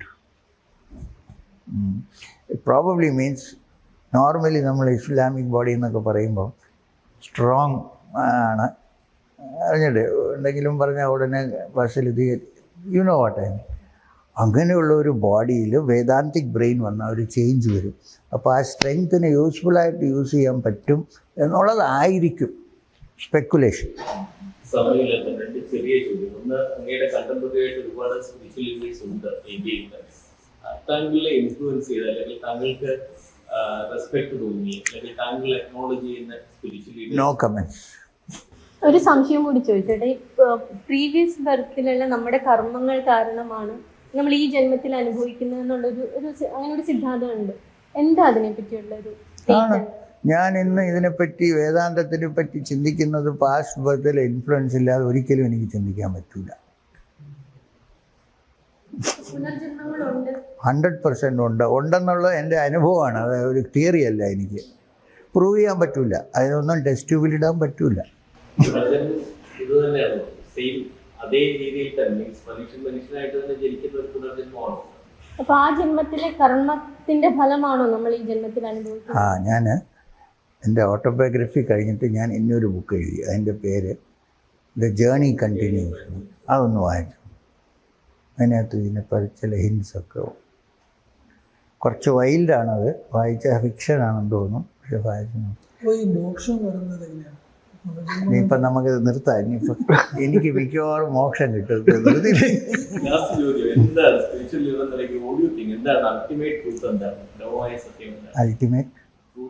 Ultimate truth എന്ന് ഡിഫൈൻ ചെയ്യാൻ വലിയ പാടാണ്. പക്ഷേ എൻ്റെ അഭിപ്രായത്തിൽ to discover the divinity in you. നമ്മുടെ ഉള്ളിൽ, നമ്മുടെ കോർ ഓഫ് അവർ ബീയിങ്, ഹൃദയത്തിനുള്ളിൽ ഒരു ഡിവിനിറ്റി ഉണ്ട്. എല്ലാ മനുഷ്യൻ്റെയും ഹൃദയത്തിൽ ഒരു സ്പാർക്കുണ്ട്, ഡിവൈൻ. അതിന് ഡിസ്കവർ ചെയ്യുകയാണ് സ്പിരിച്വൽ ലൈഫ് എന്ന് പറയുന്നത്. അതിൻ്റെ ഡിസ്കവർ ചെയ്യുന്ന പ്രോസസ്സിൽ നല്ല കാര്യങ്ങളൊക്കെ ചെയ്യണമെന്ന് പറഞ്ഞിട്ടുണ്ട്. അതുകൊണ്ട് വേൾഡും നന്നാവും, ആരെ ഉപദ്രവിക്കാതെ നമ്മൾ ജീവിക്കാനും സാധിക്കും. എയിം അതാണ്, to discover your true self, who you actually are, in contrast to who one thinks one is. അതിനൊരു ഗുരുവിൻ്റെ ആവശ്യമുണ്ടോ? ചിലർക്കൊന്നും ആവശ്യമില്ലാതെ വന്നിട്ടുണ്ട്. പക്ഷേ എനിക്ക് തോന്നുന്നത് അതിന് ഒരു ഗൈഡ് വേണം. But again guru should not become more important than the teaching. ഈ പിന്നെ അതൊരു ഗുരു വർഷിപ്പായിട്ട് അങ്ങ് മാറും. അതിപ്പം ഈ കേരളത്തിൽ പലയിടങ്ങളിലും കാണുന്ന പല ആത്മീയ ആചാര്യന്മാരും ഗുരുക്കന്മാരുടെയൊക്കെ വെച്ച് നോക്കുമ്പോഴത്തേക്ക് അവർ ഈ അങ്ങ് നേരത്തെ പറഞ്ഞ പോലെ ഒരു ഈഗോ സെൻട്രിക് ആവുകയും അവരുടെ പിന്നിലേക്ക് ഒരുപാട് സമ്പത്തും വ്യവസായങ്ങളും ഇത് അനുബന്ധിച്ച് വരികയും ചെയ്തത് കണ്ടിട്ടില്ലേ? ഉണ്ടാവും. നമ്മുടെ കാര്യം നോക്കിയാൽ പോലും അങ്ങ് അത് വേണ്ട എന്നൊരു നിലപാട് 100%. എൻ്റെ ആവശ്യമില്ല. എന്തെങ്കിലും പാരഫെർണീലിയ ഉണ്ടോ? ഞാൻ രാവിലെ വലിയ വൈറ്റ് ഷർട്ട് ഇട്ടിരുന്നു. ഞാൻ ഇട്ടുകൊണ്ട് വന്നത് ക്യാമറയിൽ കളർ ബെറ്റർ ആണെന്ന് പലരും പറഞ്ഞ് കേട്ടിട്ടുണ്ട്. അതുകൊണ്ടാണ്. ഈ തിരിച്ചറിവ് ഉണ്ടാകുന്നത് ഇതെന്ന് പറയുന്നത് വാസനാപരമാണോ അല്ലെങ്കിൽ അത് ഒരു സംസർഗ ഗുണത്തിൽ നിന്ന് വരുന്നതാണോ അതോ അത് ജന്മാന്തര യാത്രയാണോ? ഒരു വിധത്തിൽ നോക്കുകയാണെങ്കിൽ ജന്മാന്തര യാത്രയാണ്. ശ്രീ എമ്മിനെ കേരള സമൂഹം ലാർജ്ലി ശ്രദ്ധിക്കുന്നത് കണ്ണൂരിൽ സമാധാനം കൊണ്ടുവന്ന ആളുകളിൽ ഒരാൾ എന്നുള്ള രീതിയിലാണ്. എങ്ങനെയാണ് ആ ഒരു സമാധാന ചർച്ചയ്ക്ക് ഇനീഷ്യേറ്റീവ് എടുക്കാനോ ആ ഒരു കോണ്ടെക്സ്റ്റ് എന്താണ്? നമ്മുടെ പദയാത്ര അത് കഴിഞ്ഞിട്ടാണോ അതിന് മുമ്പേ ആണോ പോയത്? പദയാത്ര കഴിഞ്ഞിട്ടുടനെയായിരുന്നു. അപ്പോൾ അവിടെ നിന്ന് തുടങ്ങാം നമുക്ക്. പദയാത്ര മലപ്പുറം വഴിയും കണ്ണൂർ വഴിയും പോയപ്പം എനിക്ക് പല സൈഡിൽ നിന്നും വാണിംഗ് ഉണ്ടായി, ചെയ്യരുത്. കാരണം അവിടെ നിന്നാണ് ഏത് സൈഡിൽ നിന്നാണ് അറ്റാക്ക് വരുന്നത് നമുക്ക് പറയാൻ പറ്റില്ല. പിന്നെ some people will misunderstand that it is part of one section, another will think that it is part of another section. അതുകൊണ്ട് ഞാൻ പറഞ്ഞു ഏതായാലും ഞാൻ നടക്കും. മലപ്പുറത്തായിരുന്നു. മലപ്പുറത്തും കണ്ണൂർ ഏരിയയിലും ഒക്കെ ഞാൻ നടന്നു. അന്ന് കോൺഗ്രസ് ഗവൺമെൻറ് ആയിരുന്നു, ഉമ്മൻചാണ്ടി. ഒരുപാട് പോലീസ് പ്രൊട്ടക്ഷനൊക്കെ ഉണ്ടായിരുന്നു. അതുകൊണ്ടൊന്നും ആർക്കെങ്കിലും എന്തെങ്കിലും ചെയ്യണമെങ്കിൽ പോലീസ് പ്രൊട്ടക്ഷൻ കൊണ്ടൊന്നും കാര്യമൊന്നുമില്ല. പക്ഷേ എന്തായാലും ഒരാൾ കംപ്ലീറ്റ് ഇന്ത്യ, കേരളം തൊട്ട് കാശ്മീർ വരെ പോകാനായിട്ട് സ്പെഷ്യൽ പെർമിഷനായിട്ട് ഒരു ബോഡി ഗാർഡും കൂടെ ഇട്ട് എൻ്റെ കൂടെ, ഉമ്മൻചാണ്ടി. പക്ഷേ ഞാൻ പറഞ്ഞു വന്നത്, അപ്പോൾ അവിടെ ചെന്ന് കണ്ണൂർ ഞാൻ കുറേ പേരെ മീറ്റ് ചെയ്ത് അഡ്രസ്സ് ചെയ്ത് സംസാരിച്ചൊക്കെ കഴിഞ്ഞിട്ട് അവിടെയും മലപ്പുറത്ത് ശിഹാബ് വന്നു കാണാൻ, ഞാൻ താമസിക്കുന്ന ഹോട്ടലിൽ. പോലീസുകാരിങ്ങനെ ഇതെല്ലാം ചെക്ക് ചെയ്തൊക്കെയാണ്. പക്ഷെ എന്നാലും ഇത് കഴിഞ്ഞപ്പോൾ എനിക്ക് മനസ്സിലായി, ഇതൊക്കെ ഉണ്ടെങ്കിലും ബേസിക്കലി ഹ്യൂമൻ ബീങ്സിന് ഒരു പാർട്ട് ഡിഗ്രി ഹ്യൂമൻ നേച്ചർ ഉണ്ട്, വാട്ട് എവർ ദേ ഡു. അതുകൊണ്ട് ഏതായാലും നടന്നു കളയാമെന്ന് വിചാരിച്ച് ഞാനങ്ങ് നടന്നു. First time in the history of Kerala എൻ്റെ റൈറ്റ് സൈഡിലെല്ലാം RSSൻ്റെ ആളുകൾ നടന്നു, എൻ്റെ ലെഫ്റ്റ് സൈഡിൽ CPMൻ്റെ ആളുകൾ നടന്നു. ഇതുവരെ അങ്ങനൊരു സംഭവം നടന്നിട്ടില്ല. അപ്പോൾ ഇത് കഴിഞ്ഞപ്പോൾ വാക്കെല്ലാം കഴിഞ്ഞ് തിരിച്ചു വന്നപ്പോൾ എനിക്ക് തോന്നി, ഇത് നമുക്ക് അഡ്ജസ്റ്റ് ചെയ്യാൻ പറ്റുന്ന ഒരു സംഭവം നമുക്ക് ട്രൈ ചെയ്യാം. എന്തുകൊണ്ട് ട്രൈ ചെയ്യൂടാ? 20 വർഷമായിട്ട് ആളുകൾ ഇങ്ങോട്ടും അങ്ങോട്ട് കൊല്ലുകയാണ്. കണ്ണൂർ സൈഡിൽ അറിയാമല്ലോ, ഒരു നാരായണൻ പോയി ഒരു സദാശിവനെ കൊല്ലും. രണ്ടും, ഒന്ന് നാരായണനും ഒന്ന് സദാശിവനുമാണ്. കൊല്ലുന്നത് എന്തിനാണ്? അയാൾ CPM, ഞാൻ RS, അല്ലെങ്കിൽ തിരിച്ച്. മനുഷ്യരല്ലേ എല്ലാവരും. അപ്പോൾ അത് പ്രസൻറ്റ് ചെയ്യാനായിട്ട് ഞാൻ ഇങ്ങനെ ഇതിനെപ്പറ്റി ചിന്തിക്കുകയായിരുന്നു. ആ സമയത്തൊക്കെ ഈ യോഗയുടെ എല്ലാം വന്നു. അപ്പം ഞാൻ ചില ലീഡേഴ്സുമായിട്ട് മീറ്റിംഗ്, കോടിയേരി ബാലകൃഷ്ണനൊക്കെ ഉണ്ടായിരുന്നു. അപ്പോൾ എല്ലാവരുമായിട്ട് പ്രൈവറ്റായിട്ട് ഇൻഡിവിജ്വലായിട്ടൊക്കെ സംസാരിച്ചപ്പോൾ നമുക്കിത് നിർത്തിക്കൂടാ. അപ്പോൾ everybody is interested in stopping murders, ആ സൈഡും ഈ സൈഡും. ബാക്കി ഞാൻ ഡീറ്റെയിൽസ് പറയുന്നില്ല. പക്ഷേ ഈ ഇൻട്രസ്റ്റ് കൊണ്ട് ഞാൻ വിചാരിച്ച് നടക്കുന്ന കാര്യമാണ് എന്ന് വിചാരിച്ച് ഇൻഡിവിജ്വലായിട്ട് അവരെ കാണാൻ പോയി. പലരും ഡൽഹിയിലെ ടോപ്പ് ബ്രാസ് RSSൻ്റെ അവരെയും കണ്ടു. ഇവിടെ പറഞ്ഞപ്പോൾ ഇവർ പറഞ്ഞു അത് ഞങ്ങൾക്ക് ഇൻട്രസ്റ്റാണ് ഇത് നിർത്താൻ, പക്ഷേ അവർ സമ്മതിക്കില്ല. ഞാൻ പറഞ്ഞു അവിടെ നിന്നൊരു ഗ്രീൻ സിഗ്നൽ ഉണ്ടെങ്കിലോ, നമുക്ക് ശ്രമിക്കാം. ഞാൻ അവിടെ പോയി, പേര് ഞാൻ മെൻഷൻ ചെയ്തില്ല ഇപ്പോൾ, ഗ്രീൻ സിഗ്നൽ. അദ്ദേഹം പറഞ്ഞു ആപ് സാമനെ ഹേ തോ ഹം പീछे ഹേ എന്ന് പറഞ്ഞു. ഞാൻ അതിനെ കൊണ്ടുവന്ന്, കാരണം എവരിബഡി വാണ്ട്സ് ടു ടോക്ക്, ഇതങ്ങനെ ആയിപ്പോയി, പിന്നെ കൺട്രോൾ ഇല്ലാതെ ആയിപ്പോയി. ഞാൻ തിരിച്ചു വന്ന് ഇവരോട് പറഞ്ഞു ഇങ്ങനെയാണ് അവിടുത്തെ, ആദ്യം പിന്നെ തയ്യാറായി. അപ്പോൾ ഈ ലെഫ്റ്റിൻ്റെ പാർട്ടി സിറ്റുവേഷൻ അനുസരിച്ച് ഡിസ്ട്രിക്ട് ഹെഡാണ് മെയിൻ റെസ്പോൺസിബിലിറ്റി ഉള്ള ജയരാജൻ എന്ന് പറഞ്ഞ ഒരാളുണ്ട്. ബോംബെറിഞ്ഞ് കൈയൊക്കെ ഇങ്ങനെ വേണ്ടി അദ്ദേഹം സെറ്റിൽ ചെയ്താലേ ബാക്കിയുള്ളവർക്ക് ടോപ്പ് ലീഡർഷിപ്പിന് എന്തെങ്കിലും ചെയ്യാൻ പറ്റൂ. ഇവിടെ ചില വിറ്റ്നസ്സൊക്കെ ഇരിപ്പുണ്ട്. ഇവിടെ ഞാൻ മിഡ് നൈറ്റിൽ ഒറ്റയ്ക്ക് കണ്ണൂർ ലൈറ്റ് ഹൗസിൽ ഗസ്റ്റ് ഹൗസിൽ പോയി അങ്ങനെ കണ്ടു. എല്ലാവരും പറഞ്ഞ് കൊന്നുകളയുമെന്ന്. ഞാൻ പക്ഷേ ഒറ്റയ്ക്കേ ഉള്ളുവെങ്കിൽ ഞാൻ പണ്ട് ഒരുപാട് കൊല്ലം കളരി പഠിച്ച ആളാണ്. ഞാൻ പോയി അദ്ദേഹത്തിൻ്റെ ഓപ്പണിംഗ് സ്റ്റേറ്റ്മെൻറ്റിൽ എനിക്ക് മനസ്സിലായി നടക്കും. കാരണം അദ്ദേഹം എൻ്റെ അടുത്ത് പറഞ്ഞു, സാർ എന്നെ പറ്റി പലരും പലതും പറഞ്ഞിട്ടുണ്ടാകും, പക്ഷെ ഞാൻ അങ്ങനെയൊന്നും അല്ല എന്ന് പറഞ്ഞു. ഞാൻ പറഞ്ഞു ഇതൊരു നല്ല ഓപ്പണിംഗ് ആണ്, മനസ്സിലായി. അവിടെ നിന്ന് തുടങ്ങി. കണ്ണൂർ ഇവിടെ ഇരിപ്പുണ്ട് ചില ആളുകളൊക്കെ, ഞാൻ പേര് പറയുന്നില്ല. കണ്ണൂർ 3 മീറ്റിംഗ് നടത്തി. ഞങ്ങൾ ആ കടലിൻ്റെ കരയ്ക്ക് ഒരു ഹോട്ടലുണ്ട്, മസ്കറ്റ് എന്തോന്നാണ് അതിൻ്റെ പേര് എനിക്കറിഞ്ഞൂടാ. അതും അവിടെ ഞങ്ങൾ 2 സൈഡിലെ leaders, first time in the history of India RSSൻ്റെ ആളുകളും CPMൻ്റെ, അതും ടോപ്പ് ലീഡർഷിപ്പ് ഇൻക്ലൂഡിങ് ഇപ്പോഴത്തെ CM അപ്പോൾ അല്ല കോടിയേരി എല്ലാവരും ഉണ്ടായിരുന്നു. ഇരുന്ന് തമ്മിൽ, ഞാൻ സെൻറ്ററിൽ അവിടെ സൈഡിലൊരു ചെയറിട്ട് അവിടെ ഇരുന്നു. ഡയലോഗ്. ചില സമയത്ത് എനിക്ക് തോന്നി ഇത് നടക്കില്ല. പക്ഷേ ചില ആളുകൾ, എനിക്കൊരു അപ്രിസിയേഷൻ ഉള്ളത്, എന്ത് പറഞ്ഞാലും ഷേക്ക് ചെയ്യാതെ കൂളായിട്ടിരുന്ന്, ഇത്രയും പറഞ്ഞല്ലോ ഇനി ഞാനൊന്ന് പറഞ്ഞോട്ടെ എന്ന് പറഞ്ഞ് ഡയലോഗ് തുടങ്ങി. സെറ്റിൽ ചെയ്തു. അവിടെ നിന്ന് ഞങ്ങൾ ഒരു വാക്ക് നടന്നു, അവിടെ എല്ലാവരും ചേർന്ന് കണ്ണൂർ ഒരു പീസ് വാക്ക് നടത്തി, ഒരു പബ്ലിക് ഫങ്ഷൻ വെച്ചു. വന്നിരുന്നു. വലിയ ടോപ്പ് ലീഡേഴ്സ് എല്ലാവരും കേരളത്തിൽ ഉണ്ടായിരുന്നു, അദ്ദേഹം ഉണ്ടായിരുന്നു. അപ്പോൾ ഇതെല്ലാം കഴിഞ്ഞപ്പോൾ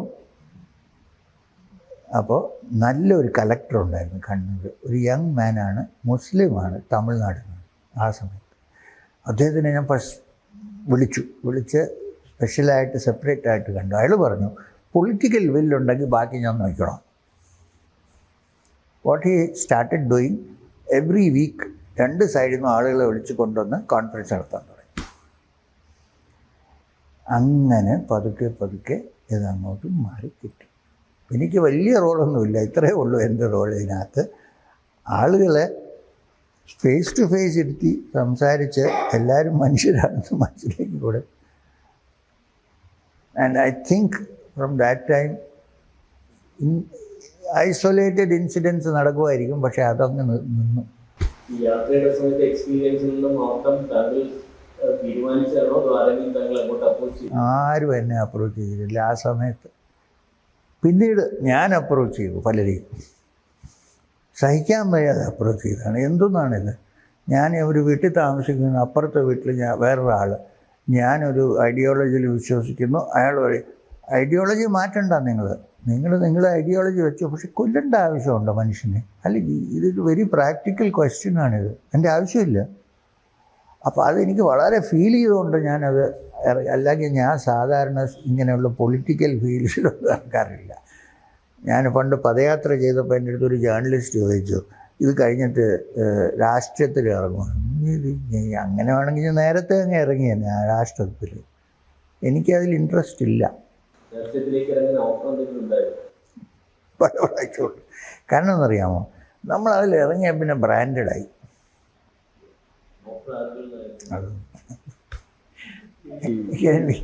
ഈ സമാധാന ചർച്ചയുടെ ഭാഗമായിട്ട് അങ്ങ് CPMൻ്റെ ഉന്നത നേതാക്കളെയും കണ്ടു.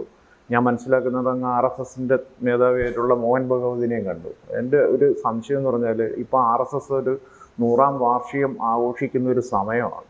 ഈ RSSനെ അങ്ങ് എങ്ങനെയാണ് കാണുന്നത്?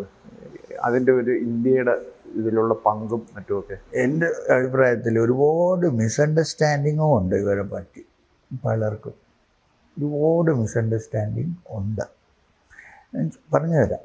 ഇപ്പോൾ തന്നെ ആ ഫീൽഡിലോട്ട് നമ്മൾ പോകാതിരിക്കുന്നതാണ് നല്ലത്. പക്ഷെ ഞാൻ ചോദിച്ചത് കൊണ്ട് ഞാൻ പറയായിരുന്നു.